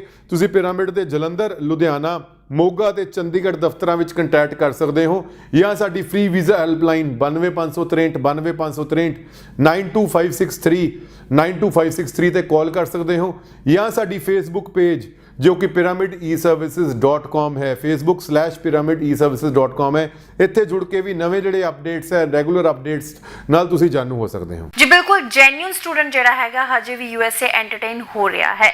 ਜੇ ਤੁਸੀਂ ਇੱਕ ਪ੍ਰੋਪਰ ਤਰੀਕੇ ਨਾਲ ਡਾਕੂਮੈਂਟੇਸ਼ਨ ਕਰਨਾ ਚਾਹੁੰਦੇ ਹੋ ਤੇ ਉਸ ਦੇ ਲਈ ਤੁਹਾਨੂੰ ਇੱਕ ਸਹੀ ਐਡਵਾਈਸ ਦੀ ਜ਼ਰੂਰਤ ਹੈ। ਉਸ ਲਈ ਤੁਸੀਂ ਪਿਰਾਮਿਡ ਸਰਵਿਸਿਜ਼ ਦੇ ਆਫਿਸ ਦੇ ਵਿੱਚ ਵਿਜ਼ਿਟ ਕਰ ਸਕਦੇ ਹੋ। ਹੁਣ ਜੇ ਮੈਂ ਗੱਲ ਕਰਾਂ ਕੈਨੇਡਾ ਦੀ, ਜੀ ਬਿਲਕੁਲ ਰਿਫਿਊਜੀਜ਼ ਜਿੱਥੇ USA ਨੂੰ ਲੈ ਕੇ ਆਈਆਂ ਨੇ ਉੱਥੇ ਹੀ ਕੈਨੇਡਾ ਵੀ ਪਿੱਛੇ ਨਹੀਂ ਰਿਹਾ। ਕੈਨੇਡਾ ਦੇ ਵੀ ਸੈਪਟੰਬਰ ਇਨਟੇਕ ਦੇ ਜਾਂ ਜਨ ਇਨਟੇਕ ਦੀ ਗੱਲ ਕਰੀਏ, ਅਸੀਂ ਕਾਫੀ ਰਿਫਿਊਜੀਜ਼ ਦਾ ਸਾਹਮਣਾ ਕਰਨਾ ਪਿਆ ਹੈ। ਇੰਨੀ ਅਵੇਅਰਨੈਸ ਹੋਣ ਤੋਂ ਬਾਵਜੂਦ ਵੀ ਕੈਨੇਡਾ ਦਾ ਕ੍ਰਾਈਟੇਰੀਆ ਮੈਨੂੰ ਲੱਗਦਾ ਹੈ ਕ੍ਰਿਸਟਲ ਕਲੀਅਰ ਹੈ ਕਿ ਕਿੰਨੇ ਬੈਂਡ ਚਾਹੀਦੇ ਨੇ, ਹਰ ਸਟਰੀਮ ਦੇ ਵਿੱਚ ਸਟਰੋਂਗ ਹੋਣਾ ਚਾਹੀਦਾ, ਲੇਕਿਨ ਉਸ ਦੇ ਬਾਵਜੂਦ ਵੀ ਜਿਹੜੇ ਹੈਗੇ ਰਿਫਿਊਜੀਜ਼ ਆਈਆਂ ਨੇ, ਇਸ ਦੀ ਕੀ ਵਜ੍ਹਾ ਹੈ? ਛਵੀ ਜੀ ਦੇਖੋ, ਕੈਨੇਡਾ ਦਾ ਐਡਮਿਸ਼ਨ ਕ੍ਰਾਈਟੇਰੀਆ ਕ੍ਰਿਸਟਲ ਕਲੀਅਰ ਨਹੀਂ ਹੈ। ਦੇਖਣ ਵਿੱਚ ਕੀ ਆਉਂਦਾ ਹੈ, ਕਈ ਵਾਰੀ 65% ਵਾਲਾ ਬੱਚਾ ਰਿਫਿਊਜ਼ ਹੋ ਜਾਂਦਾ ਹੈ ਔਰ 55% ਵਾਲੇ ਬੱਚੇ ਦਾ ਵੀਜ਼ਾ ਲੱਗ ਜਾਂਦਾ ਹੈ ਜੀ। ਸੋ ਜਿੱਥੇ ਇੰਨਾ ਗੈਪ ਹੈ ਉੱਥੇ ਐਡਮਿਸ਼ਨ ਕ੍ਰਾਈਟੇਰੀਆ ਔਰ ਪ੍ਰੋਸੀਜਰ ਕ੍ਰਿਸਟਲ ਕਲੀਅਰ ਨਹੀਂ ਹੋ ਸਕਦਾ। ਅਲਟੀਮੇਟਲੀ ਦੇਖੋ, ਡਿਪੈਂਡ ਕੀ ਕਰਦਾ ਹੈ ਕਿ ਤੁਹਾਡੀ ਟਰੈਵਲ ਹਿਸਟਰੀ ਕੀ ਹੈ, ਤੁਸੀਂ ਕਿੰਨਾ ਕੁ ਪਹਿਲੇ ਟਰੈਵਲ ਕੀਤੇ ਹੋਏ ਹੋ। ਨੰਬਰ 2, ਤੁਹਾਡਾ ਅਗਰ ਉੱਥੇ ਕੋਈ ਰੀਅਲ ਬ੍ਰਦਰ ਜਾਂ ਸਿਸਟਰ ਜਾਂ ਕੋਈ ਰਿਸ਼ਤੇਦਾਰ ਜਿਹੜਾ ਉੱਥੇ ਹੈ, ਉਹਨੇ ਕਿੰਨਾ ਕੁ ਉੱਥੇ ਲਾਅ ਨੂੰ ਮੰਨਿਆ ਹੈ। ਅਗਰ ਪੜ੍ਹਾਈ ਬੇਸ ਤੇ ਗਿਆ ਸੀ ਤੇ ਕਿਤੇ ਉਹਨੇ ਕਾਲਜ ਚੇਂਜ ਤਾਂ ਨਹੀਂ ਕੀਤਾ, ਯੂਨੀਵਰਸਿਟੀ ਚੇਂਜ ਤਾਂ ਨਹੀਂ ਕੀਤੀ, ਕੋਰਸ ਚੇਂਜ ਤਾਂ ਨਹੀਂ ਕੀਤਾ। ਬਹੁਤ ਵਾਰੀ ਇਹ ਦੇਖਿਆ ਗਿਆ ਹੈ ਕਿ ਤੁਹਾਡੇ ਜਿਹੜੇ ਬ੍ਰਦਰ ਸਿਸਟਰ ਉੱਥੇ ਗਏ ਹੁੰਦੇ, ਰੀਅਲ ਜਾਂ ਕਜ਼ਨ, ਜਦੋਂ ਕਾਲਜ ਜਾਂ ਯੂਨੀਵਰਸਿਟੀ ਚੇਂਜ ਕਰਦੇ ਹੈ ਤੇ ਉਹਦਾ ਇਫੈਕਟ ਸਾਡੇ ਜਿਹੜੇ ਇੰਡੀਆ ਵਿੱਚ ਬੱਚੇ ਜਿਨ੍ਹਾਂ ਨੇ ਅਪਲਾਈ ਕਰਨਾ ਹੁੰਦਾ ਹੈ ਉਹਨਾਂ ਉੱਪਰ ਵੀ ਪੈਂਦਾ। ਉਹਨਾਂ ਉੱਪਰ ਕਿੱਦਾਂ ਪੈਂਦਾ? ਕਿਉਂਕਿ ਉਹ ਕਹਿੰਦੇ ਕਿ ਇਹ ਤੁਹਾਡੇ ਬ੍ਰਦਰ ਉੱਥੇ ਗਿਆ ਸੀ, ਉਹਨੇ ਕਾਲਜ ਚੇਂਜ ਕਰ ਲਿਆ, ਤੁਸੀਂ ਵੀ ਜਾਓਗੇ, ਤੁਸੀਂ ਵੀ ਚੇਂਜ ਕਰੋਗੇ, ਇਸ ਲਈ ਵੀ ਆਰ ਡਿਕਲਾਈਨਿੰਗ ਯੋਰ ਵੀਜ਼ਾ। ਅਗਰ ਕਾਲਜ ਚੇਂਜ ਕਰਨ ਨਾਲ ਤੁਹਾਨੂੰ ਲੱਗਦਾ ਹੈ ਕਿ ਤੁਹਾਡੇ ਵੀਜ਼ਾ ਸਟੇਟਸ ਉੱਪਰ ਫਰਕ ਨਹੀਂ ਪਏਗਾ ਤੇ ਇਹ ਤੁਹਾਡੀ ਸੋਚ ਬਿਲਕੁਲ ਗਲਤ ਹੈ, ਜਾਂ ਤੁਹਾਡੇ ਰਿਸ਼ਤੇਦਾਰ ਜਾਂ ਤੁਹਾਡੇ ਫਰੈਂਡਸ ਤੁਹਾਨੂੰ ਇਹ ਗਲਤ ਪਾਸੇ ਤੋਰ ਰਹੇ ਹੈ। ਕਿਉਂਕਿ ਜੇ ਅੱਜ ਦੀ ਡੇਟ ਵਿੱਚ ਫਰਕ ਨਹੀਂ ਪਏਗਾ, ਜੇ ਤੁਹਾਡੀ ਇਮੀਡੀਏਟ ਡੈਪੋਟੇਸ਼ਨ ਅਗਰ ਨਹੀਂ ਵੀ ਹੁੰਦੀ ਹੈ, ਤੁਸੀਂ ਬਚ ਵੀ ਜਾਂਦੇ ਹੋ, ਕੱਲ੍ਹ ਦੀ ਡੇਟ ਵਿੱਚ ਜਦੋਂ ਵਰਕ ਵੀਜ਼ਾ ਅਪਲਾਈ ਕਰੋਗੇ, PR ਅਪਲਾਈ ਕਰੋਗੇ, ਸਭ ਤੋਂ ਪਹਿਲਾ ਕੁਐਸਚਨ ਤੁਹਾਨੂੰ ਇਹ ਪੁੱਛਿਆ ਜਾਏਗਾ ਕਿ ਤੁਸੀਂ ਆਏ ਸੀ ਮੋਹਾਕ ਕਾਲਜ ਵਿੱਚ, ਬਾਅਦ ਚੋਂ ਸ਼ਿਫਟ ਕਿਉਂ ਹੋ ਗਏ ਸ਼ੈਰਡਨ ਕਾਲਜ ਵਿੱਚ। ਐਗਜ਼ਾਮਪਲ ਦੇ ਰਹੇ ਹਾਂ, ਸੋ XYZ ਕਾਲਜ ਵਿੱਚ ਆਏ ਤੇ ਦੂਸਰੇ ਕਾਲਜ ਵਿੱਚ ਕਿਉਂ ਚਲੇ ਗਏ? ਤੁਸੀਂ ਪਹਿਲੇ ਹੀ ਕਾਲਜ ਕਿਉਂ ਨਹੀਂ ਉਹ ਵਾਲਾ ਚੂਜ਼ ਕੀਤਾ ਜਿੱਥੇ ਤੁਸੀਂ ਜਾਣਾ ਚਾਹੁੰਦੇ ਸੀ? ਇਸ ਲਈ ਜਿੱਥੇ ਤੁਸੀਂ ਜਾਣਾ ਚਾਹੁੰਦੇ ਹੋ, ਪਿਰਾਮਿਡ ਈ ਸਰਵਿਸਿਜ਼ ਕੈਨੇਡਾ ਦੇ ਹਰ ਕਾਲਜ, ਹਰ ਯੂਨੀਵਰਸਿਟੀ ਨਾਲ ਸਿੱਧੇ ਤੌਰ ਤੇ ਜੁੜਿਆ ਹੋਇਆ ਹੈ। ਤੁਹਾਨੂੰ ਆਪਾਂ ਹੈਲਪ ਕਰਾਂਗੇ ਤੁਹਾਡੇ ਮਨਪਸੰਦ ਕਾਲਜ ਔਰ ਮਨਪਸੰਦ ਕੋਰਸ ਵਿੱਚ ਸਿਲੈਕਸ਼ਨ ਦੀ, ਤੁਹਾਨੂੰ ਹੈਲਪ ਕਰਾਂਗੇ ਮਨਪਸੰਦ ਕਾਲਜ, ਮਨਪਸੰਦ ਕੋਰਸ ਦੇ ਫਾਈਲਿੰਗ ਔਰ ਵੀਜ਼ਾ ਪ੍ਰੋਸੈਸ ਵਿੱਚ। ਇਸ ਲਈ ਸਹੀ ਕੰਸਲਟੈਂਟ ਕੋਲ ਜਾਓ, ਸਹੀ ਕਾਲਜ ਵਿੱਚ ਜਾਓ, ਸਹੀ ਕੋਰਸ ਵਿੱਚ ਜਾਓ, ਤਾਂ ਕਿ ਚੇਂਜ ਨਾ ਕਰਨਾ ਪਵੇ। ਜੇ ਚੇਂਜ ਕਰਦੇ ਹੋ ਤੇ ਉਹਦਾ ਇਫੈਕਟ ਤੁਹਾਡੇ ਮੰਨ ਕੇ ਚੱਲੋ ਸਿਬਲਿੰਗਸ ਉੱਪਰ ਪਏਗਾ ਹੀ ਪਏਗਾ। ਇੱਕ ਕਾਰਨ ਇਹ ਰਿਹਾ। ਉਸ ਤੋਂ ਬਾਅਦ ਅਗਲਾ ਕਾਰਨ ਕੀ ਰਿਹਾ ਕਿ ਸੀਟਸ ਦਾ। ਫੋਰ ਐਗਜ਼ਾਮਪਲ, ਅਗਰ ਇੱਕ XYZ ਕਾਲਜ ਵਿੱਚ ਕੰਪਿਊਟਰ ਦੀਆਂ 60 ਸੀਟਾਂ ਸੀਗੀਆਂ ਤੇ ਅਲਟੀਮੇਟਲੀ ਪਹਿਲੇ ਵੀਜ਼ਾ ਅਪਰੂਵਲ ਰੇਟ ਬਹੁਤ ਵਧੀਆ ਰਿਹਾ, ਜਿਸ ਕਰਕੇ 60 ਦੀ ਕਪੈਸਿਟੀ ਰੀਚ ਹੋ ਗਈ। ਅਗਲੇ ਜਿਹੜੇ ਬੱਚੇ ਹੈ ਉਹਨਾਂ ਚੋਂ ਟੌਪ ਦੇ ਬੱਚਿਆਂ ਨੂੰ ਚੱਕ ਲਿਆ ਗਿਆ, ਜਿਨ੍ਹਾਂ ਬੱਚਿਆਂ ਦੇ ਨੰਬਰ ਘੱਟ ਸੀਗੇ ਉਹਨਾਂ ਨਾਲ ਥੋੜਾ ਜਿਹਾ ਇੰਪਾਰਸ਼ਲ ਬਿਹੇਵੀਅਰ ਹੋ ਸਕਦਾ ਹੈ। ਇਸ ਲਈ ਇਹ ਬੇਸਿਕ ਕਾਰਨ ਰਹੇ ਹੈ। ਕੋਟਾ ਰੀਚ ਹੋਇਆ, ਅਲਟੀਮੇਟਲੀ ਅੰਡਰ ਸਟਾਫ ਹੋਈ ਇਮੀਗ੍ਰੇਸ਼ਨ, ਇਹ ਕੁਝ ਮੇਨ ਕਾਰਨ ਰਹੇ ਜਿਸ ਕਰਕੇ ਰਿਫਿਊਜ਼ਲ ਹੋਇਆ। ਜੇ ਤੁਹਾਡੇ 65% ਤੋਂ ਵੱਧ ਨੰਬਰ ਹੈ 2014 ਔਰ 2015 ਤੁਸੀਂ ਪਾਸ ਆਊਟ ਹੋ ਔਰ ਤੁਹਾਡਾ ਕੈਨੇਡਾ ਦਾ ਵੀਜ਼ਾ ਅਗਰ ਰਿਫਿਊਜ਼ ਹੋ ਚੁੱਕਾ ਹੈ, ਤੁਸੀਂ ਮੁੜ ਕੇ ਮਈ ਸੈਸ਼ਨ ਵਿੱਚ ਜਾਂ ਸਪਟੈਂਬਰ ਸੈਸ਼ਨ ਵਿੱਚ ਜ਼ਰੂਰ ਕੇਸ ਅਪਲਾਈ ਕਰੋ। ਪਿਰਾਮਿਡ ਈ ਸਰਵਿਸਿਜ਼ ਤੁਹਾਨੂੰ ਇਨਵਾਈਟ ਕਰ ਰਹੇ ਆ ਮਈ ਸੈਸ਼ਨ ਵਿੱਚ ਐਪਲੀਕੇਸ਼ਨਸ ਅਪਲਾਈ ਕਰਨ ਲਈ। ਖਾਸ ਮੌਕਾ ਇੱਥੇ ਇਸ ਵੇਲੇ ਹੈ ਕਿ ਕੈਨੇਡਾ ਦੀ ਇੱਕ ਟੌਪ ਦੀ ਯੂਨੀਵਰਸਿਟੀ ਆ ਰਹੀ ਹੈ, ਯੂਨੀਵਰਸਿਟੀ ਆਫ ਫਰੇਜ਼ਰ ਵੈਲੀ, ਜੋ ਕਿ ਐਬਟਸਫੋਰਡ ਬ੍ਰਿਟਿਸ਼ ਕੋਲੰਬੀਆ ਦੇ ਵਿੱਚ ਸਥਿਤ ਹੈ। ਯੂਨੀਵਰਸਿਟੀ ਆਫ ਫਰੇਜ਼ਰ ਵੈਲੀ ਚਾਹੇ ਯੂਨੀਵਰਸਿਟੀ ਹੈ ਪਰ ਜਿਹੜੀ ਇਹਦੀ ਫੀਸ ਹੈ ਉਹ ਕਾਲਜ ਜਿੰਨੀ ਹੈ, ਰਫਲੀ 14 ਤੋਂ 15,000 ਡਾਲਰ ਸਾਲ ਦੀ ਫੀਸ ਹੈ ਔਰ ਇੱਕ ਸਮੈਸਟਰ ਦੀ ਫੀਸ ਆਪਾਂ ਪੇ ਕਰਨੀ ਹੈ। ਸੋ 10 ਜਨਵਰੀ ਐਤਵਾਰ ਦੇ ਦਿਨ ਯੂਨੀਵਰਸਿਟੀ ਆਫ ਫਰੇਜ਼ਰ ਵੈਲੀ ਜਲੰਧਰ ਦੇ ਵਿੱਚ ਆ ਰਹੀ ਹੈ। 11 ਜਨਵਰੀ ਜੋ ਕਿ ਸੋਮਵਾਰ ਪੈਂਦਾ ਹੈ, ਇਹ ਯੂਨੀਵਰਸਿਟੀ ਆਫ ਫਰੇਜ਼ਰ ਵੈਲੀ ਮੋਗੇ ਦੇ ਵਿੱਚ ਆ ਰਹੀ ਹੈ। Orbit continental, hotel orbit continental ਦੇ ਵਿੱਚ ਆ ਰਹੀ ਹੈ। ਉੱਥੇ ਇਹ ਸੈਮੀਨਾਰ ਕਰਵਾਇਆ ਜਾ ਰਿਹਾ ਹੈ। ਯੂਨੀਵਰਸਿਟੀ ਦੇ ਦਾਖਲਾ ਅਧਿਕਾਰੀ ਮਿਸਟਰ ਰਵੀ ਫਿਲਿਪਸ ਜੋ ਕਿ ਡਾਇਰੈਕਟਰ ਇੰਟਰਨੈਸ਼ਨਲ ਹੈ, ਉਹ ਅਵੇਲੇਬਲ ਰਹਿਣਗੇ ਬੱਚਿਆਂ ਨਾਲ ਗੱਲਬਾਤ ਕਰਨ ਲਈ। ਯੂਨੀਵਰਸਿਟੀ ਆਫ ਫਰੇਜ਼ਰ ਵੈਲੀ ਦੀ ਖਾਸੀਅਤ ਕੀ ਹੈ ਕਿ ਮਾਲਵੇ ਬੈਲਟ ਚੋਂ ਕਾਫੀ ਬੱਚੇ ਇਸ ਯੂਨੀਵਰਸਿਟੀ ਵਿੱਚ ਗਏ ਹੋਏ ਆ। ਸੋ ਮੋਗਾ, ਬਠਿੰਡਾ, ਫਰੀਦਕੋਟ, ਅਬੋਹਰ, ਇਸ ਰੀਜਨ ਦੇ ਕਾਫੀ ਬੱਚੇ ਯੂਨੀਵਰਸਿਟੀ ਆਫ ਫਰੇਜ਼ਰ ਵੈਲੀ ਜੋ ਕਿ ਐਬਟਸਫੋਰਡ ਸਥਿਤ ਯੂਨੀਵਰਸਿਟੀ ਹੈ, ਇਸ ਯੂਨੀਵਰਸਿਟੀ ਵਿੱਚ ਪੜ੍ਹਨ ਗਏ ਹੋਏ ਆ। ਸੋ ਮੋਗੇ ਵਿੱਚ 11 ਤਰੀਕ ਨੂੰ ਇਹ ਯੂਨੀਵਰਸਿਟੀ ਅਵੇਲੇਬਲ ਰਹੇਗੀ, ਦਿਨ ਹੈ ਸੋਮਵਾਰ। ਔਰ 13 ਤਰੀਕ ਨੂੰ ਲੋਹੜੀ ਵਾਲੇ ਦਿਨ ਲੁਧਿਆਣੇ ਦੇ ਵਿੱਚ ਇਹ ਯੂਨੀਵਰਸਿਟੀ ਪਹੁੰਚੇਗੀ। ਮਿਸਟਰ ਰਵੀ ਫਿਲਿਪਸ ਅਗੇਨ ਲੁਧਿਆਣੇ ਵਿੱਚ ਅਵੇਲੇਬਲ ਰਹਿਣਗੇ 13th ਨੂੰ ਔਰ ਦਿਨ ਹੋਏਗਾ ਬੁੱਧਵਾਰ। ਸੋ ਬੁੱਧਵਾਰ ਨੂੰ ਵੀ ਤੁਸੀਂ ਆ ਸਕਦੇ ਹੋ। ਸੋ ਐਤਵਾਰ, ਸੋਮਵਾਰ ਔਰ ਬੁੱਧਵਾਰ university of Fraser valley may intake ਔਰ ਸਪਟੈਂਬਰ ਇਨਟੇਕ ਦੇ ਦਾਖਲੇ ਦੇਣ ਆ ਰਹੀ ਹੈ। ਜਿਹੜੇ ਇਹਨਾਂ ਕੋਲ ਖਾਸ ਪ੍ਰੋਗਰਾਮਸ ਹੈ ਉਸ ਬਾਰੇ ਮੈਂ ਤੁਹਾਨੂੰ ਜਾਣੂ ਕਰਵਾਉਣਾ ਚਾਹੁੰਦਾ। ਕੰਪਿਊਟਰ ਇਨਫੋਰਮੇਸ਼ਨ ਸਿਸਟਮਸ ਦਾ ਡਿਪਲੋਮਾ ਜਿਨ੍ਹਾਂ ਬੱਚਿਆਂ ਨੇ 12ਵੀਂ ਕੀਤੀ ਹੋਈ ਹੈ ਉਹ CIS ਦੇ ਡਿਪਲੋਮੇ ਰਾਹੀਂ ਉੱਥੇ 2 ਸਾਲ ਦਾ ਕੰਪਿਊਟਰ ਡਿਪਲੋਮਾ ਹਾਸਲ ਕਰ ਸਕਦੇ ਆ ਤੇ 3 ਸਾਲ ਦਾ ਵਰਕ ਪਰਮਿਟ ਲੈ ਸਕਦੇ ਆ। ਇਹ ਤੋਂ ਇਲਾਵਾ ਇਹਨਾਂ ਕੋਲ BBA ਦੇ ਪ੍ਰੋਗਰਾਮਸ ਹੈ। BBA ਵਿੱਚ 2 ਸਾਲ ਦਾ ਡਿਪਲੋਮਾ ਵੀ ਹੈ, 4 ਸਾਲ ਦੀ ਡਿਗਰੀ ਵੀ ਹੈ। ਇਹ ਤੋਂ ਇਲਾਵਾ ਇਹਨਾਂ ਕੋਲ post degree diploma in computer analysis, data analysis ਹੈ ਜੋ ਕਿ BTech computer science, BTech IT ਵਾਲੇ ਬੱਚਿਆਂ ਲਈ ਬਹੁਤ ਹੀ ਵਧੀਆ ਪ੍ਰੋਗਰਾਮ ਹੈ। ਇਹਨਾਂ ਕੋਲ early childhood education, social services worker ਵਰਗੇ ਪ੍ਰੋਗਰਾਮ ਵੀ ਹੈ ਜਿਹਦੇ ਆਰਟਸ ਵਾਲੇ ਬੱਚੇ ਅਪਲਾਈ ਕਰ ਸਕਦੇ ਆ। Post degree diploma in hospitality ਵੀ ਹੈ। ਸੋ ਬਹੁਤ ਵੱਡੀ range of college programmes University of Fraser Valley ਕੋਲ ਅਵੇਲੇਬਲ ਹੈ। ਖਾਸੀਅਤ ਕੀ ਹੈ, ਜਿਨ੍ਹਾਂ ਬੱਚਿਆਂ ਦੇ ਇੱਕ ਮੋਡਿਊਲ ਵਿੱਚ 5 ਬੈਂਡ ਰਹਿ ਜਾਂਦੇ ਆ, ਸੋ ਓਵਰਆਲ 6, ਇੱਕ ਮੋਡਿਊਲ ਵਿੱਚ 5, 65% ਤੋਂ ਉੱਪਰ ਨੰਬਰ ਹੈ ਤੇ ਤੁਸੀਂ ਡਾਇਰੈਕਟਲੀ ਅਪਲਾਈ ਕਰ ਸਕਦੇ ਹੋ ਯੂਨੀਵਰਸਿਟੀ ਆਫ ਫਰੇਜ਼ਰ ਵੈਲੀ ਲਈ। ਜੇ ਓਵਰਆਲ 6 ਈਚ 5.5 ਹੈ ਫਿਰ 55% ਨੰਬਰ ਚਾਹੀਦੇ ਹੈ। ਜੇ ਓਵਰਆਲ 6 ਇੱਕ ਵਿੱਚ 5 ਹੈ ਤੇ ਘੱਟ ਤੋਂ ਘੱਟ 65% ਨੰਬਰ ਚਾਹੀਦੇ ਹੈ। 2014 ਔਰ 2015 ਤੁਸੀਂ ਪਾਸ ਆਊਟ ਚਾਹੀਦੇ ਹੋ। ਸੋ ਯੂਨੀਵਰਸਿਟੀ ਆਫ ਫਰੇਜ਼ਰ ਵੈਲੀ 10 ਤਰੀਕ ਨੂੰ ਐਤਵਾਰ ਜਲੰਧਰ ਵਿੱਚ ਅਵੇਲੇਬਲ ਰਹੇਗੀ, 11 ਤਰੀਕ ਨੂੰ ਮੋਗੇ ਔਰ 13 ਤਰੀਕ ਨੂੰ ਲੁਧਿਆਣੇ। ਤੁਸੀਂ ਜਾਂ ਤੁਹਾਡੇ ਫਰੈਂਡਸ ਬ੍ਰਿਟਿਸ਼ ਕੋਲੰਬੀਆ ਸੂਬੇ ਵਿੱਚ ਪੜ੍ਹਨ ਜਾਣਾ ਚਾਹੁੰਦੇ ਹੋ, ਵੈਂਕੂਵਰ ਦੇ ਲਾਗੇ ਪੜ੍ਹਨ ਜਾਣਾ ਚਾਹੁੰਦੇ ਹੋ ਤੇ ਇਸ ਯੂਨੀਵਰਸਿਟੀ ਦਾ ਸੈਮੀਨਾਰ ਜ਼ਰੂਰ ਅਟੈਂਡ ਕਰੋ, ਬਹੁਤ ਹੀ ਲਾਹੇਮੰਦ ਰਹੇਗਾ ਜੀ।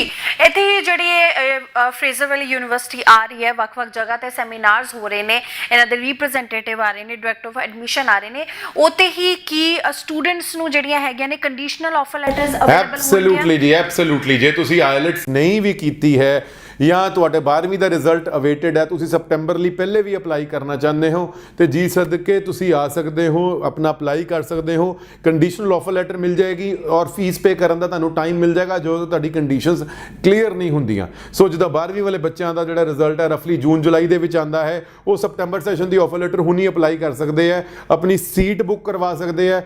ਜਿਹੜੇ ਬੱਚੇ 12ਵੀਂ ਕਰ ਚੁੱਕੇ ਆ ਪਰ ਆਇਲਟਸ ਦੇ ਰਹੇ ਹੈ, ਉਹ ਮਈ ਸੈਸ਼ਨ ਲਈ ਆਪਣੀ ਆਇਲਟਸ ਦੀ ਟੈਸਟ ਰੇਟ ਦਿਖਾ ਕੇ ਨਾਲ ਦੀ ਨਾਲ ਆਪਣੀ ਕੰਡੀਸ਼ਨਲ ਆਫਰ ਲੈਟਰ ਅਪਲਾਈ ਕਰ ਸਕਦੇ ਆ ਜੀ।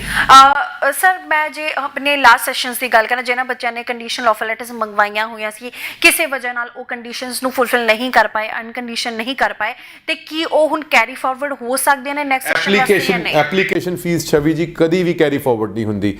ਐਪਲੀਕੇਸ਼ਨ ਫੀਸ ਜਿਹੜੇ ਇਨਟੇਕ ਲਈ ਤੁਸੀਂ ਦਿੰਦੇ ਹੋ ਉਸੇ ਇਨਟੇਕ ਲਈ ਕੈਰੀ ਫਾਰਵਰਡ ਹੁੰਦੀ ਹੈ। ਹਾਂ, ਜੇ ਤੁਸੀਂ ਕਾਲਜ ਦੀ ਪੂਰੀ ਇੱਕ ਸਮੈਸਟਰ ਦੀ ਫੀਸ ਜਮ੍ਹਾਂ ਕਰਵਾ ਚੁੱਕੇ ਹੋ, ਉਸ ਕੇਸ ਵਿੱਚ ਅਗਲੇ ਸਮੈਸਟਰ ਵਿੱਚੋਂ ਤੁਹਾਡੀ ਕਾਲਜ ਦੀ ਫੀਸ ਪੂਰੀ ਦੀ ਪੂਰੀ ਟ੍ਰਾਂਸਫਰ ਹੋ ਜਾਂਦੀ ਹੈ ਔਰ ਐਪਲੀਕੇਸ਼ਨ ਫੀਸ ਨਵੇਂ ਸਿਰੇ ਤੋਂ ਨਹੀਂ ਦੇਣੀ ਪੈਂਦੀ। ਜੀ ਬਿਲਕੁਲ ਦਰਸ਼ਕੋ, ਸੋ ਕੈਨੇਡਾ ਦੀ ਅਸੀਂ ਗੱਲ ਕਰ ਰਹੇ ਹਾਂ। ਕੈਨੇਡਾ ਦੇ ਸੈਮੀਨਾਰ ਹੈ ਜਿਹੜੇ ਯੂਨੀਵਰਸਿਟੀ ਆਫ ਫਰੇਜ਼ਰ ਵੈਲੀ, ਤੁਸੀਂ ਜ਼ਰੂਰ ਅਟੈਂਡ ਕਰੋ। ਕਾਫੀ ਕੁਝ ਨਵਾਂ ਤੁਹਾਨੂੰ ਜਾਣਨ ਨੂੰ ਮਿਲੇਗਾ। ਤੁਹਾਡੀ ਜਿਹੜੀ ਵੀ ਕੁਇਰੀਜ਼ ਹੈਗੀਆਂ ਨੇ ਤੁਸੀਂ ਸਿੱਧਾ ਕਾਲਜ ਨਾਲ ਜਿਹੜਾ ਹੈਗਾ ਰੂਬਰੂ ਹੋ ਕੇ ਆਪਣੇ ਡਾਊਟਸ ਨੂੰ ਕਲੀਅਰ ਕਰ ਸਕਦੇ ਹੋ। ਇਸ ਤੋਂ ਇਲਾਵਾ ਜੇ ਤੁਹਾਡੇ ਕੋਈ ਵੀ ਡਾਊਟਸ ਹੈਗੇ ਨੇ ਉਸ ਦੇ ਲਈ ਤੁਸੀਂ ਪਿਰਾਮਿਡ ਈ ਸਰਵਿਸਿਜ਼ ਦੇ ਆਫਿਸ ਦੇ ਵਿੱਚ ਵੀ ਵਿਜ਼ਿਟ ਕਰ ਸਕਦੇ ਹੋ।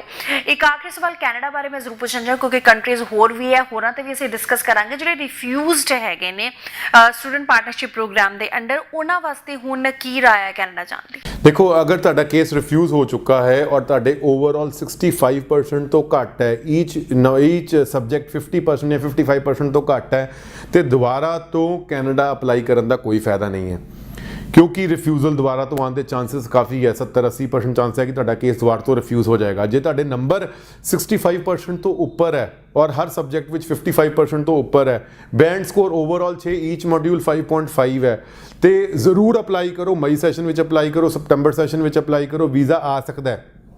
गारंटी नहीं है पर आने के चांसेस काफ़ी हैवी है। 70-80% चांसेस है कि ਤੁਹਾਡਾ ਵੀਜ਼ਾ ਨਿਕਲ ਜਾਏਗਾ ਮਈ ਸੈਸ਼ਨ ਲਈ ਜਾਂ ਸਪਟੈਂਬਰ ਸੈਸ਼ਨ ਲਈ। ਜੇ ਤੁਹਾਡੇ ਨੰਬਰ 65% ਤੋਂ ਘੱਟ ਹੈ, so Canada is not the end of the story. So ਬਹੁਤ ਵਾਰੀ ਇਦਾਂ ਹੁੰਦਾ ਹੈ ਕਿ ਬੱਚਿਆਂ ਨੂੰ ਲੱਗਦਾ ਹੈ ਵੀ ਮੇਰਾ ਕੈਨੇਡਾ ਦਾ ਵੀਜ਼ਾ ਰਿਫਿਊਜ਼ ਹੋ ਗਿਆ, ਮੇਰਾ ਸਗਾ ਚਾਚਾ ਉੱਥੇ ਸੀ, ਜਾਣਾ ਸੀ ਤੇ ਕੈਨੇਡਾ ਜਾਣੇ ਸੀ ਤਾਂ ਜਾਣਾ ਹੀ ਨਹੀਂ ਸੀ। ਸੋ ਬੱਚਿਆਂ ਵਾਲੀ ਆਪਾਂ ਛੋਟੇ ਬੱਚਿਆਂ ਵਾਲੀ ਹਰਕਤ ਸ਼ੁਰੂ ਕਰ ਦਿੰਦੇ ਹਾਂ। ਦੇਖੋ, ਜੇ ਤੁਸੀਂ ਕੈਨੇਡਾ ਨਹੀਂ ਜਾਂਦੇ ਫੋਰ ਐਗਜ਼ਾਮਪਲ, ਪਰ ਤੁਹਾਡੇ ਅੰਦਰ ਉਹ ਜਨੂਨ ਹੈ ਕਿ ਤੁਸੀਂ ਬਾਹਰ ਜਾ ਕੇ ਪੜ੍ਹਾਈ ਕਰਨਾ ਚਾਹੁੰਦੇ ਹੋ, ਬਾਹਰ ਸੈਟਲ ਹੋਣਾ ਚਾਹੁੰਦੇ ਹੋ, ਤੇ ਅਲਟੀਮੇਟਲੀ ਇੱਥੇ 3 ਸਾਲ ਜਾਂ 4 ਸਾਲ ਵੇਸਟ ਕਰਨ ਦੀ ਬਜਾਏ ਉੱਥੇ ਜਾ ਕੇ ਕੋਈ ਡਿਪਲੋਮਾ ਚੂਜ਼ ਕਰ ਲਓ, ਸ਼ਾਰਟ ਕੋਰਸ ਚੂਜ਼ ਕਰ ਲਓ। ਕੰਟਰੀ ਦੀਆਂ PR ਪਾਲਿਸੀ ਸਮਝ ਕੇ, ਜਿਵੇਂ ਕਿ ਨਿਊਜ਼ੀਲੈਂਡ ਵਿੱਚ ਡਿਪਲੋਮਾ ਚੂਜ਼ ਕੀਤਾ ਜਾ ਸਕਦਾ ਹੈ, ਪਰ USA ਵਿੱਚ ਔਰ ਆਸਟ੍ਰੇਲੀਆ ਵਿੱਚ ਡਿਗਰੀ ਹੀ ਕਰਨੀ ਪਏਗੀ ਜੇ ਤੁਸੀਂ ਅੱਗੇ ਵਰਕ ਪਰਮਿਟ ਔਰ PR ਲੈਣਾ ਚਾਹੁੰਦੇ ਹੋ। ਆਸਟ੍ਰੇਲੀਆ ਵਿੱਚ ਇੱਕ ਐਕਸੈਪਸ਼ਨ ਜ਼ਰੂਰ ਹੈ ਕਿ ਐਡਵਾਂਸ ਡਿਪਲੋਮਾ ਉਹ ਚੂਜ਼ ਕਰੋ ਜਿਹੜਾ long term skilled occupation list ਵਿੱਚ ਹੈ, ਜਿਵੇਂ ਕਿ ਨਰਸਿੰਗ ਜਾਂ ਕੁਕਰੀ ਪ੍ਰੋਗਰਾਮਸ ਹੋ ਗਏ, ਜਿਸ ਰਾਹੀਂ ਤੁਹਾਨੂੰ ਅੱਗੇ ਫਰਦਰ 18 ਮਹੀਨੇ ਤੱਕ ਦਾ ਵਰਕ ਵੀਜ਼ਾ ਮਿਲ ਸਕਦਾ ਹੈ। ਪਰ ਡਿਗਰੀ ਨੂੰ ਪ੍ਰੈਫਰੈਂਸ ਦਿਓ ਜਾਂ ਡਿਪਲੋਮਾ ਲੀਡਿੰਗ ਟੂ ਡਿਗਰੀ ਨੂੰ ਪ੍ਰੈਫਰੈਂਸ ਦਿਓ ਜੇ ਤੁਸੀਂ ਚਾਹੁੰਦੇ ਹੋ ਕਿ ਆਸਟ੍ਰੇਲੀਆ ਵਿੱਚ ਤੁਹਾਨੂੰ ਵਰਕ ਔਰ PR ਮਿਲੇ। ਸੋ ਅਗਰ ਕੈਨੇਡਾ ਵਿੱਚ ਵੀਜ਼ਾ ਰਿਫਿਊਜ਼ ਹੋ ਗਿਆ, 65% ਤੋਂ ਘੱਟ ਨੰਬਰ ਹੈ ਪਰ 50 ਤੋਂ ਜ਼ਿਆਦਾ ਹੈ, ਤੇ USA, ਆਸਟ੍ਰੇਲੀਆ ਔਰ ਨਿਊਜ਼ੀਲੈਂਡ ਵੀਜ਼ਾ ਆ ਸਕਦਾ ਹੈ। ਇਹਨਾਂ ਕੰਟਰੀਜ਼ ਵਿੱਚ ਅਪਲਾਈ ਕਰੋ।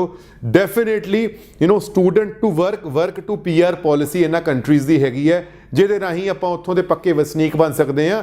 ਇੱਕ ਵਾਰੀ ਵਸਨੀਕ ਬਣ ਗਏ, ਇੱਕ ਵਾਰੀ ਸਿਟੀਜ਼ਨ ਬਣ ਗਏ, ਉਸ ਤੋਂ ਬਾਅਦ ਜਿਹੜੇ ਮਰਜ਼ੀ ਮੁਲਕ ਵਿੱਚ ਜਾਓ, ਤੁਹਾਡੀ ਐਂਟਰੀ ਓਪਨ ਰਹੇਗੀ। ਜੀ, ਜਿਵੇਂ ਤੁਸੀਂ ਨਿਊਜ਼ੀਲੈਂਡ ਆਸਟ੍ਰੇਲੀਆ ਦੀ ਗੱਲ ਕੀਤੀ, ਨਿਊਜ਼ੀਲੈਂਡ ਦੀ ਹੀ ਜੇ ਅਸੀਂ ਗੱਲ ਕਰਨਾ, ਕਿਉਂਕਿ ਰੂਲਸ ਜਿਹੜੇ ਨਿਊਜ਼ੀਲੈਂਡ ਦੇ ਵੀ ਹੁਣ ਕਾਫੀ ਜ਼ਿਆਦਾ ਚੇਂਜ ਹੋ ਚੁੱਕੇ ਨੇ, ਤੇ ਫਿਲਹਾਲ ਜਿਵੇਂ ਕਿ ਜਿੱਥੇ ਅਸੀਂ US ਦੇ ਰਿਫਿਊਜ਼ਲਸ ਦੇਖੇ ਨੇ, ਕੈਨੇਡਾ ਦੇ ਰਿਫਿਊਜ਼ਲਸ ਦੇਖੇ ਨੇ, ਉੱਥੇ ਕਿਤੇ ਨਾ ਕਿਤੇ ਨਿਊਜ਼ੀਲੈਂਡ ਦੇ ਵੀ ਰਿਫਿਊਜ਼ਲਸ ਜਿਹੜੇ ਹੈਗੇ ਨੇ ਸਾਹਮਣੇ ਆਏ ਨੇ ਰੂਲਸ ਐਂਡ ਰੈਗੂਲੇਸ਼ਨ ਚੇਂਜ ਹੋਣ ਤੋਂ ਬਾਅਦ ਵੀ। ਛਵੀ ਜੀ, ਨਿਊਜ਼ੀਲੈਂਡ ਦੀ ਜੋ ਤੁਸੀਂ ਗੱਲ ਕਰ ਰਹੇ ਹੋ, ਇੱਕ ਰੀਸੈਂਟਲੀ ਈਮੇਲ ਇਮੀਗ੍ਰੇਸ਼ਨ ਵੱਲੋਂ ਆਈ ਸੀ ਸਾਰਿਆਂ ਨੂੰ। ਉਹਦੇ ਵਿੱਚ ਨਾ ਇੱਕ ਬਹੁਤ ਇੰਪੋਰਟੈਂਟ ਉਹਨਾਂ ਨੇ ਪੁਆਇੰਟ ਦੱਸਿਆ ਹੋਇਆ ਸੀ ਕਿ ਇਕੱਲੇ 1 ਅਕਤੂਬਰ ਔਰ 2 ਅਕਤੂਬਰ ਇਹਨਾਂ ਦੋਨਾਂ ਦਿਨਾਂ ਦੇ ਅੰਦਰ ਘੱਟ ਤੋਂ ਘੱਟ 8500 ਐਪਲੀਕੇਸ਼ਨ ਸਾਡੇ ਕੋਲ ਰਿਸੀਵ ਹੋਈਆਂ ਸੀ। ਸੋ ਉਹਦੀ ਇਵੈਲੂਏਸ਼ਨ ਜਦੋਂ ਕੀਤੀ, ਕਿਉਂਕਿ ਵਿਦਆਊਟ ਆਇਲਟਸ 75% ਸੀਗੀਆਂ, ਉਹਦੀ ਇਵੈਲੂਏਸ਼ਨ ਦੇ ਕੇਸਿਸ ਵਿੱਚ ਕਈ ਵਾਰੀ ਕੁਝ ਚੰਗੀ ਐਪਲੀਕੇਸ਼ਨਸ ਵੀ ਰਿਫਿਊਜ਼ ਹੋ ਗਈਆਂ। ਜੇ ਕੋਈ ਚੰਗੀ ਐਪਲੀਕੇਸ਼ਨ, ਆਇਲਟਸ ਵਾਲੀ ਐਪਲੀਕੇਸ਼ਨ ਰਿਫਿਊਜ਼ ਹੋਈ ਹੈ ਜਾਂ ਜਿਹਦਾ ਗੈਪ ਨਹੀਂ ਸੀ, 5.5 ਬੈਂਡ ਵੀ ਸੀਗੇ ਔਰ ਫੰਡ ਵੀ ਸਹੀ ਦਿਖਾਏ ਸੀਗੇ, ਉਹ ਰਿਫਿਊਜ਼ ਅਗਰ ਹੋਈ ਹੈ ਤੇ ਪਿਰਾਮਿਡ ਸਰਵਿਸ ਨਾਲ ਇੱਕ ਵਾਰੀ ਰਾਬਤਾ ਕਰੋ। ਮੈਂ ਵਾਅਦਾ ਕਰਦਾ ਕਿ ਉਹ ਐਪਲੀਕੇਸ਼ਨ ਆਪਾਂ ਦੁਬਾਰਾ ਤੋਂ ਤੁਹਾਡੀ ਕੰਸੀਡਰ ਕਰਵਾਵਾਂਗੇ, ਦੁਬਾਰਾ ਤੋਂ ਤੁਹਾਨੂੰ ਵੀਜ਼ਾ ਲੈਣ ਵਿੱਚ ਮਦਦ ਕਰਾਂਗੇ। ਸੋ ਨਿਰਾਸ਼ ਨਾ ਹੋਵੋ ਜੇ ਤੁਹਾਡੀ ਨਿਊਜ਼ੀਲੈਂਡ ਦੀ ਐਪਲੀਕੇਸ਼ਨ ਡਿਸਅਪਰੂਵ ਹੋ ਗਈ ਹੈ, ਰਿਫਿਊਜ਼ ਹੋ ਗਈ ਹੈ, ਤੇ ਪਿਰਾਮਿਡ ਸਰਵਿਸ ਨਾਲ ਇੱਕ ਵਾਰੀ ਰਾਬਤਾ ਕਰੋ। ਡੈਫੀਨੇਟਲੀ ਉਹਨੂੰ ਆਪਾਂ ਦੁਬਾਰਾ ਤੋਂ ਰੀਕਨਸੀਡਰ ਕਰਵਾ ਸਕਦੇ ਹਾਂ, ਤੁਹਾਡੀ ਮਦਦ ਕਰ ਸਕਦੇ ਹਾਂ। ਹੁਣ ਬਹੁਤ ਸਾਰੇ ਉਹਦੇ ਵਿੱਚ ਹੋਰ ਪੁਆਇੰਟਸ ਦਿੱਤੇ ਹੋਏ ਸੀ ਕਿ ਜਿਵੇਂ ਜਿਨ੍ਹਾਂ ਬੱਚਿਆਂ ਨੇ ਆਪਣੇ ਵਰਕ ਐਕਸਪੀਰੀਅੰਸ ਲੈਟਰਸ ਦਿਖਾਏ, ਪਰ ਅਗਰ ਉਹਨਾਂ ਦੀ ਅਪਾਇੰਟਮੈਂਟ ਲੈਟਰ ਮਿਸਿੰਗ ਸੀ ਜਾਂ ਰਿਲੀਵਿੰਗ ਸਰਟੀਫਿਕੇਟਸ ਮਿਸਿੰਗ ਸੀ ਤੇ ਆਪਾਂ ਉਹਨਾਂ ਨੂੰ ਡਿਕਲਾਈਨ ਕਰਤਾ, ਜਾਂ ਉਹਨਾਂ ਦੀ ਸੈਲਰੀ ਅਕਾਊਂਟ ਦੇ ਵਿੱਚ ਨਹੀਂ ਆਈ, ਜਾਂ ਉਹਨਾਂ ਨੇ ਫਾਰਮ 16 ਜਾਂ ਇਨਕਮ ਟੈਕਸ ਰਿਟਰਨਸ ਨਹੀਂ ਦਿਖਾਈਆਂ ਤਾਂ ਆਪਾਂ ਉਹਨਾਂ ਨੂੰ ਡਿਕਲਾਈਨ ਕਰਤਾ। ਜਿਨ੍ਹਾਂ ਬੰਦਿਆਂ ਦੀ ਕਾਲ, ਕਈ ਵਾਰੀ ਬੱਚੇ ਕੀ ਕਰਦੇ ਆ, ਆਪਣੇ ਫੋਨ ਤੇ ਕਾਲ ਫਾਰਵਰਡਿੰਗ ਲਗਾ ਲੈਂਦੇ ਆ ਔਰ ਉਸ ਤੋਂ ਬਾਅਦ ਉਹ ਕਾਲ ਆਪਣੀ ਲੈਂਡ ਹੋ ਜਾਂਦੀ ਹੈ ਕਿਸੇ ਦੂਸਰੇ ਬੰਦੇ ਨੂੰ ਜਿਹੜਾ ਉਹਨਾਂ ਦੇ ਬਿਹਾਫ ਤੇ ਇੰਟਰਵਿਊ ਦਿੰਦਾ। ਅਲਟੀਮੇਟਲੀ ਐਮਬੈਸੀ ਇਸ ਚੀਜ਼ਾਂ ਨੂੰ ਅੱਜ ਦੀ ਡੇਟ ਵਿੱਚ ਟਰੈਕ ਡਾਊਨ ਕਰਨ ਲੱਗ ਪਈ ਹੈ ਔਰ ਉਹਨਾਂ ਬੱਚਿਆਂ ਉੱਪਰ ਪੂਰੀ ਜ਼ਿੰਦਗੀ ਦਾ ਬੈਨ ਲੱਗ ਰਿਹਾ ਹੈ। ਇਸ ਕਰਕੇ ਇੰਟਰਵਿਊ ਆਪ ਦਿਓ। ਕਈ ਵਾਰੀ ਕੰਸਲਟੈਂਟ ਤੁਹਾਨੂੰ ਇੱਦਾਂ ਦੇ ਵਾਅਦੇ ਕਰਦੇ ਆ ਕਿ ਸਾਡੇ ਤੋਂ ਕੇਸ ਲਵਾਓ, ਆਪਾਂ ਤੁਹਾਡੀ ਇੰਟਰਵਿਊਜ਼ ਦੇਵਾਂਗੇ। ਇਹ ਬਿਲਕੁਲ ਗਲਤ ਹੈ। ਇੱਦਾਂ ਦੇ ਕੰਸਲਟੈਂਟਸ ਤੋਂ ਤੌਬਾ ਕਰੋ। 1 ਮਹੀਨਾ ਲਗਾ ਲਓ ਆਪਣੇ ਆਪ ਇੰਟਰਵਿਊ ਆਪਣੀ ਪ੍ਰਿਪੇਅਰ ਕਰਨ ਨੂੰ, ਟਾਈਮ ਲਗਾ ਲਓ ਇੰਗਲਿਸ਼ ਸਿੱਖਣ ਨੂੰ। ਆਪ ਇੰਟਰਵਿਊ ਦੋਗੇ ਤੇ ਵੀਜ਼ਾ ਵੀ ਆਏਗਾ, ਤੁਹਾਨੂੰ ਉੱਥੇ ਜਾ ਕੇ ਕਿਸੇ ਵੀ ਪ੍ਰੋਬਲਮ ਦਾ ਸਾਹਮਣਾ ਨਹੀਂ ਕਰਨਾ ਪਏਗਾ। ਤੁਹਾਡੇ ਬਿਹਾਫ ਤੇ ਕਿਸੇ ਨੇ ਕੋਈ ਇੰਟਰਵਿਊ ਦੇ ਦਿੱਤੀ, ਉਹਨੂੰ ਕਿੱਦਾਂ ਪਤਾ ਹੋਊਗਾ ਕਿ ਤੁਹਾਡੀ ਦਾਦੀ ਦੀ ਉਮਰ ਕਿੰਨੀ ਹੈ, ਤੁਹਾਡੇ ਦਾਦੀ ਦਾ ਕੱਦ ਕਿੰਨਾ ਹੈ, ਤੁਹਾਡੇ ਦਾਦਾ ਅਗਰ ਸਪੋਜ਼ ਕਰੋ ਨਹੀਂ ਹੈਗਾ ਇਸ ਦੁਨੀਆ ਵਿੱਚ, ਕਿਹੜੇ ਦਿਨ ਕਿਹੜੀ ਡੇਟ ਐਕਸਪਾਇਰ ਹੋਇਆ ਸੀ, ਕਿੰਨੇ ਬੰਦੇ ਆਏ ਸੀਗੇ। ਇੱਦਾਂ ਦੇ ਕੁਐਸਚਨਸ ਉਹ ਪੁੱਛਦੇ ਆ, ਟ੍ਰਿਕੀ ਕੁਐਸਚਨਸ ਪੁੱਛਦੇ ਆ ਔਰ ਦੂਸਰਾ ਬੰਦਾ ਜਦੋਂ ਜਵਾਬ ਨਹੀਂ ਦੇ ਪਾਉਂਦਾ ਤੇ ਆਇਡੈਂਟੀਟੀ ਚੇਂਜ ਕਰਕੇ ਉਹਦਾ ਰਿਫਿਊਜ਼ਲ ਕਰ ਦਿੰਦੇ, ਉਹਦਾ ਬੈਨ ਲਗਾ ਦਿੰਦੇ ਆ। ਇਸ ਕਰਕੇ ਹਮੇਸ਼ਾ ਲੀਗਲ ਡਾਕੂਮੈਂਟਸ ਲਗਾਓ, ਹਮੇਸ਼ਾ ਸਹੀ ਸੋਰਸ ਆਫ ਫੰਡਸ ਲਗਾਓ ਨਿਊਜ਼ੀਲੈਂਡ ਦੇ ਕੇਸ ਵਿੱਚ, ਔਰ ਆਪਣੀ ਇੰਟਰਵਿਊ ਆਪ ਦਿਓ ਜੇ ਤੁਸੀਂ ਵੀਜ਼ਾ ਲੈਣਾ ਚਾਹੁੰਦੇ ਹੋ ਨਿਊਜ਼ੀਲੈਂਡ ਦਾ। ਤੇ ਸਰ ਕੀ ਪਿਰਾਮਿਡ ਈ ਸਰਵਿਸਿਜ਼ ਦੇ ਵਿੱਚ ਸਟੂਡੈਂਟਸ ਨੂੰ ਇੰਟਰਵਿਊ ਦੇ ਲਈ ਪ੍ਰੋਪਰ ਤਰੀਕੇ ਨਾਲ ਪ੍ਰਿਪੇਅਰ ਕਰਵਾਇਆ ਜਾਂਦਾ, ਚਾਹੇ ਉਹ ਯੂਐਸ ਦੀ ਹੋਵੇ?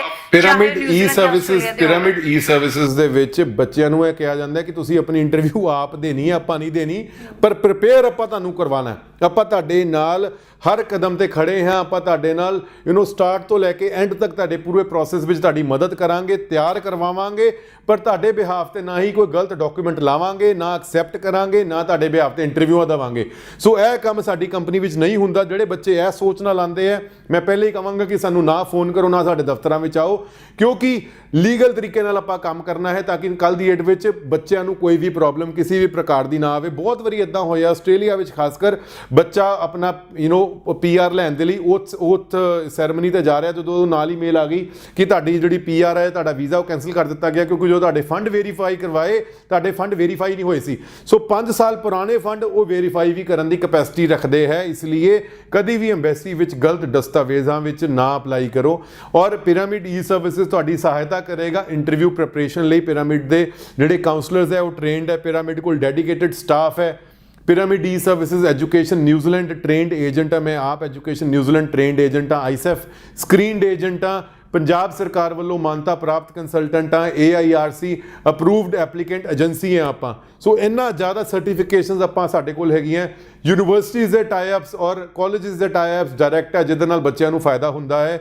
ਸੋ ਜੇ ਤੁਸੀਂ ਕੇਸ ਅਪਲਾਈ ਕਰਨਾ ਚਾਹੁੰਦੇ ਹੋ ਸਟੂਡੈਂਟ ਵੀਜ਼ੇ ਦਾ, ਨਿਊਜ਼ੀਲੈਂਡ, ਆਸਟ੍ਰੇਲੀਆ, ਕੈਨੇਡਾ, USA, ਤੇ ਪਿਰਾਮਿਡ ਈ ਸਰਵਿਸਿਜ਼ ਇੱਕ ਵਨ ਸਟਾਪ ਸ਼ਾਪ ਹੈ। ਚੰਡੀਗੜ੍ਹ, ਲੁਧਿਆਣਾ, ਮੋਗਾ ਤੇ ਜਲੰਧਰ ਪਿਰਾਮਿਡ ਦੇ ਦਫ਼ਤਰ ਹੈ, ਹੋਰ ਕਿਸੇ ਜਗ੍ਹਾ ਤੇ ਵੀ ਪਿਰਾਮਿਡ ਦਾ ਦਫ਼ਤਰ ਨਹੀਂ ਹੈ। ਸੋ ਜੇ ਤੁਹਾਨੂੰ ਕੋਈ ਰਿਪਰੈਜ਼ੈਂਟੇਟਿਵ ਮਿਲਦਾ ਹੈ ਇਹ ਕਹਿ ਕੇ ਕਿ ਆਪਾਂ ਪਿਰਾਮਿਡ ਦਾ ਆਪਾਂ ਏਜੰਟ ਆ ਜਾਂ ਪਿਰਾਮਿਡ ਦੇ ਆਪਾਂ ਇੰਪਲੋਈ ਆ, ਤੇ ਬਿਲਕੁਲ ਵੀ ਕੇਸ ਨਾ ਦਿਓ। ਪਿਰਾਮਿਡ ਦੇ ਦਫ਼ਤਰ ਵਿੱਚ ਜਾ ਕੇ ਪਿਰਾਮਿਡ ਦੇ ਕੇਸ ਦਿਓ, ਬਾਹਰ ਕਿਸੇ ਵੀ ਬੰਦੇ ਨੂੰ ਪਿਰਾਮਿਡ ਦੇ ਨਾਮ ਤੇ ਕਦੀ ਵੀ ਕੇਸ ਨਾ ਦਿਓ।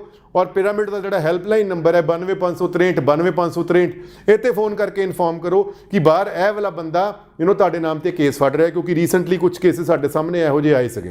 ਜੀ ਬਿਲਕੁਲ ਦਰਸ਼ਕੋ, ਯਾਨੀ ਕਿ ਨਾਲੋਂ ਨਾਲ ਤੁਹਾਨੂੰ ਜ਼ਰੂਰ ਅਵੇਅਰ ਅਸੀਂ ਕਰ ਰਹੇ ਹਾਂ। ਪਿਰਾਮਿਡ ਈ ਸਰਵਿਸਿਜ਼ ਵੱਲੋਂ ਵੱਖ-ਵੱਖ ਦੇਸ਼ਾਂ ਦੀ ਜਾਣਕਾਰੀ ਦੇ ਰਹੇ ਹਾਂ। ਨਿਊਜ਼ੀਲੈਂਡ ਬਾਰੇ ਅਸੀਂ ਗੱਲ ਕੀਤੀ, USA, ਕੈਨੇਡਾ ਬਾਰੇ ਗੱਲ ਕੀਤੀ, ਲੇਕਿਨ ਆਸਟ੍ਰੇਲੀਆ ਵੀ ਜਿਹੜਾ ਹੈਗਾ ਜਾਣਕਾਰੀ ਤੋਂ ਦੂਰ ਨਹੀਂ ਹੈ, ਕਿਉਂਕਿ ਆਸਟ੍ਰੇਲੀਆ ਬਹੁਤ ਇਹੋ ਜਿਹੇ ਸਟੂਡੈਂਟਸ ਨੇ ਜਿਹੜੇ ਜਾਣਾ ਚਾਹੁੰਦੇ ਨੇ। ਸਟੂਡੈਂਟ ਤੇ ਖੈਰ ਜਾਣਾ ਹੀ ਚਾਹੁੰਦੇ ਨੇ, ਲੇਕਿਨ ਸਪਾਊਸ ਤੁਹਾਨੂੰ ਪਤਾ ਹੀ ਹੈ ਕਿ ਆਸਟ੍ਰੇਲੀਆ ਨੂੰ ਲੈ ਕੇ ਕਾਫੀ ਜ਼ਿਆਦਾ ਐਕਟਿਵ ਹੁੰਦੇ ਨੇ। ਲੇਕਿਨ ਸਪਾਊਸ ਕੇਸ ਜਿਹੜਾ ਹੁਣ ਕਿਤੇ ਨਾ ਕਿਤੇ ਜ਼ਰੂਰ ਡਰ ਰਿਹਾ ਹੈ ਆਸਟ੍ਰੇਲੀਆ ਦੇ ਵਿੱਚ ਕੇਸ ਲਾਉਣ ਨੂੰ, ਤੇ ਕੀ ਪਿਰਾਮਿਡ ਸਰਵਿਸਿਜ਼ ਸਪਾਊਸ ਕੇਸ ਨੂੰ ਸਕਸੈਸਫੁਲੀ ਤਰੀਕੇ ਨਾਲ ਡੀਲ ਕਰ ਰਿਹਾ ਤੇ ਕੀ ਰਿਜ਼ਲਟ ਸਾਹਮਣੇ ਆਏ ਨੇ? ਸੋ pyramid e services spouse cases ਨੂੰ ਡੈਫੀਨਿਟਲੀ ਆਸਟ੍ਰੇਲੀਆ ਦੇ ਵਿੱਚ ਡੀਲ ਕਰ ਰਿਹਾ ਹੈ। ਔਰ ਇੱਕ ਸਿੰਪਲ ਜਿਹਾ ਫੰਡਾ ਹੈ, ਅਗਰ ਤੁਸੀਂ ਆਸਟ੍ਰੇਲੀਆ ਵਿੱਚ ਸਪਾਊਸ ਕੇਸਿਸ ਲਗਾਉਣਾ ਚਾਹੁੰਦੇ ਹੋ ਤਾਂ ਕੀ ਇੰਪੋਰਟੈਂਟ ਹੈ ਕਿ ਜਿਹੜਾ ਬੱਚਾ ਅਪਲਾਈ ਕਰ ਰਿਹਾ, ਮੇਨ ਐਪਲੀਕੈਂਟ, ਉਹ ਘੱਟ ਤੋਂ ਘੱਟ ਗ੍ਰੈਜੂਏਟ ਹੋਣਾ ਚਾਹੀਦਾ ਹੈ, ਘੱਟ ਤੋਂ ਘੱਟ 6 ਬੈਂਡ ਉਹਦੇ ਹੋਣੇ ਚਾਹੀਦੇ, 2014 ਔਰ 15 ਪਾਸ ਆਊਟ ਹੋਣਾ ਚਾਹੀਦਾ ਹੈ। ਜੇ ਗੈਪ ਹੈ ਤੇ ਪ੍ਰੋਪਰ ਵਰਕ ਐਕਸਪੀਰੀਅੰਸ ਲੈਟਰ, ਜਿਹੜੀ ਸੈਲਰੀ ਹੈ ਉਹ ਬੈਂਕ ਅਕਾਊਂਟਸ ਵਿੱਚ ਆਉਣੀ ਚਾਹੀਦੀ ਹੈ। ਔਰ ਕੋਰਸ ਪ੍ਰੈਫਰ ਕਰੋ ਮੈਨੇਜਮੈਂਟ ਦਾ ਲਵੋ ਜਾਂ ਇੰਜੀਨੀਅਰਿੰਗ ਦਾ ਲਵੋ, ਅਗਰ ਤੁਸੀਂ ਇੰਜੀਨੀਅਰਿੰਗ ਬੈਕਗਰਾਊਂਡ ਤੋਂ ਹੋ। ਜਿਹੜਾ ਸਪਾਊਸ ਹੈ, ਜੋ ਕਿ ਪਹਿਲੇ ਨਹੀਂ ਸੀ, ਹੁਣ ਅੱਜ ਦੀ ਡੇਟ ਵਿੱਚ ਕੰਪਲਸਰੀ ਕਰ ਦਿੱਤਾ, ਸਪਾਊਸ ਵੀ ਘੱਟ ਤੋਂ ਘੱਟ 12ਵੀਂ ਪਾਸ ਹੋਣਾ ਚਾਹੀਦਾ ਹੈ। ਜੇ ਬੈਂਡ ਸਕੋਰ ਹੈਗੀ ਹੈ ਤੇ ਬਹੁਤ ਵਧੀਆ, ਕੇਸਿਸ ਦੇ ਅਪਰੂਵਲ ਦੇ ਚਾਂਸਸ ਕਾਫੀ ਵੱਧ ਜਾਂਦੇ। ਜੇ ਬੈਂਡ ਨਹੀਂ ਵੀ ਹੈ ਤਾਂ ਵੀ ਐਕਸੈਪਟ ਕੀਤਾ ਜਾਏਗਾ, ਪਰ ਘੱਟ ਤੋਂ ਘੱਟ 12ਵੀਂ ਪਾਸ ਹੋਵੇ। ਔਰ ਜੋ ਵੀ ਕੰਮ ਕਰ ਰਿਹਾ ਹੈ ਉਹਦੇ ਫਾਰਮ 16 ਅਗਰ ਸੈਲਰੀ ਬੇਸ ਹੈ, ਅਗਰ ਆਪਣਾ ਕੰਮ ਕਰ ਰਿਹਾ ਤਾਂ ਇਨਕਮ ਟੈਕਸ ਰਿਟਰਨ ਜ਼ਰੂਰ ਹੋਣ, ਖਾਤੇ ਦੇ ਵਿੱਚ ਪੈਸੇ ਜ਼ਰੂਰ ਹੋਣ, ਜਿੰਨਾ ਫੰਡ ਚਾਹੀਦਾ ਸ਼ੋਅ ਕਰਨ ਲਈ ਉਹ ਪੈਸਾ ਘੱਟ ਤੋਂ ਘੱਟ 3 ਮਹੀਨੇ ਪੁਰਾਣਾ ਜ਼ਰੂਰ ਹੋਵੇ। ਅਗਰ ਤੁਸੀਂ ਕੇਸ ਪ੍ਰੋਪਰਲੀ ਫਾਈਲ ਕਰੋਗੇ ਤੇ ਸਪਾਊਸ ਕੇਸਿਸ ਦਾ ਵੀਜ਼ਾ ਜ਼ਰੂਰ ਆ ਰਿਹਾ ਹੈ। ਪਿਰਾਮਿਡ ਈ ਸਰਵਿਸਿਜ਼ ਵਿੱਚ ਹਰ ਹਫਤੇ ਕੋਈ ਨਾ ਕੋਈ ਸਪਾਊਸਿਸ ਆਸਟ੍ਰੇਲੀਆ ਵਿੱਚ ਜਾ ਰਹੇ ਹੈ। ਜੇ ਤੁਸੀਂ ਸਪਾਊਸ ਵੀਜ਼ੇ ਤੇ ਜਾਣਾ ਚਾਹੁੰਦੇ ਹੋ ਤੇ ਪਿਰਾਮਿਡ ਈ ਸਰਵਿਸ ਨਾਲ ਰਾਬਤਾ ਕਰੋ। ਡੈਫੀਨਿਟਲੀ ਸਿੰਗਲ ਐਂਡ ਸਪਾਊਸ ਦੋਨੋਂ cases Pyramid e services Australia ਲਈ ਸਪੈਸ਼ਲਾਈਜ਼ ਕਰਦੇ ਆ। ਫਿਲਹਾਲ ਆਦੇ ਸ਼ੋਅ ਦੇ ਵਿੱਚ ਇੰਨਾ ਹੀ sir, thank you so much. ਜਾਂਦੇ ਹੋਏ again one last word, University of Fraser Valley, Abbotsford, British Columbia ਦੀ, ਜੋ ਕਿ ਇੱਕ ਪ੍ਰਮੁੱਖ SPP ਯੂਨੀਵਰਸਿਟੀ ਹੈ। 10 ਤਾਰੀਖ ਨੂੰ ਜਲੰਧਰ, ਦਿਨ ਹੈ ਐਤਵਾਰ। 11 ਤਾਰੀਖ ਨੂੰ ਮੋਗੇ, ਦਿਨ ਹੈ ਸੋਮਵਾਰ। ਔਰ 13 ਤਾਰੀਖ ਨੂੰ ਬੁੱਧਵਾਰ ਲੁਧਿਆਣੇ ਵਿੱਚ ਆ ਰਹੀ ਹੈ। ਤੁਸੀਂ ਜੇ university of Fraser Valley, Abbotsford, Surrey, Vancouver ਵਿੱਚ ਅਪਲਾਈ ਕਰਨਾ ਚਾਹੁੰਦੇ ਹੋ ਤੇ ਡੈਫੀਨਿਟਲੀ ਇਸ ਯੂਨੀਵਰਸਿਟੀ ਦਾ ਹਿੱਸਾ ਬਣੋ। ਮਈ ਸੈਸ਼ਨ ਔਰ ਸਪਟੰਬਰ ਸੈਸ਼ਨ ਦੋਨਾਂ ਲਈ ਇਹ ਦਾਖਲੇ ਦੇਣ ਆ ਰਹੀ ਹੈ। 12ਵੀਂ ਗ੍ਰੈਜੂਏਟ, ਪੋਸਟ ਗ੍ਰੈਜੂਏਟ ਤਿੰਨੋਂ ਤਰ੍ਹਾਂ ਦੇ ਬੱਚੇ ਅਪਲਾਈ ਕਰ ਸਕਦੇ ਹੈ ਔਰ ਜਿਨ੍ਹਾਂ ਨੇ ਆਇਲਟਸ ਨਹੀਂ ਵੀ ਕੀਤੀ ਉਹ ਵੀ ਕੰਡੀਸ਼ਨਲ ਆਪਣੀ ਆਫਰ ਲੈਟਰ ਲੈ ਸਕਦੇ ਆ, ਜਾਂ ਆਇਲਟਸ ਕਰ ਚੁੱਕੇ ਹੈ, 1 ਜਾਂ 2 ਮੋਡਿਊਲ ਵਿੱਚ 5 ਬੈਂਡ ਹੈ ਪਰ ਓਵਰਆਲ 6 ਬੈਂਡ ਹੈ, ਉਹ ਵੀ ਆਪਣਾ ਕੇਸ ਅਪਲਾਈ ਕਰ ਸਕਦੇ ਆ। ਸੱਸੇ ਦੇ ਨਾਲ ਦਰਸ਼ਕੋ ਮੈਨੂੰ ਯਾਨੀ ਕਿ 26 ਨੂੰ ਤੋਂ ਇਜਾਜ਼ਤ, ਮੁੜ ਕੇ ਹਾਜ਼ਰ ਹੋਵਾਂਗੇ same channel, same show, same time. Till then you take care, bye bye.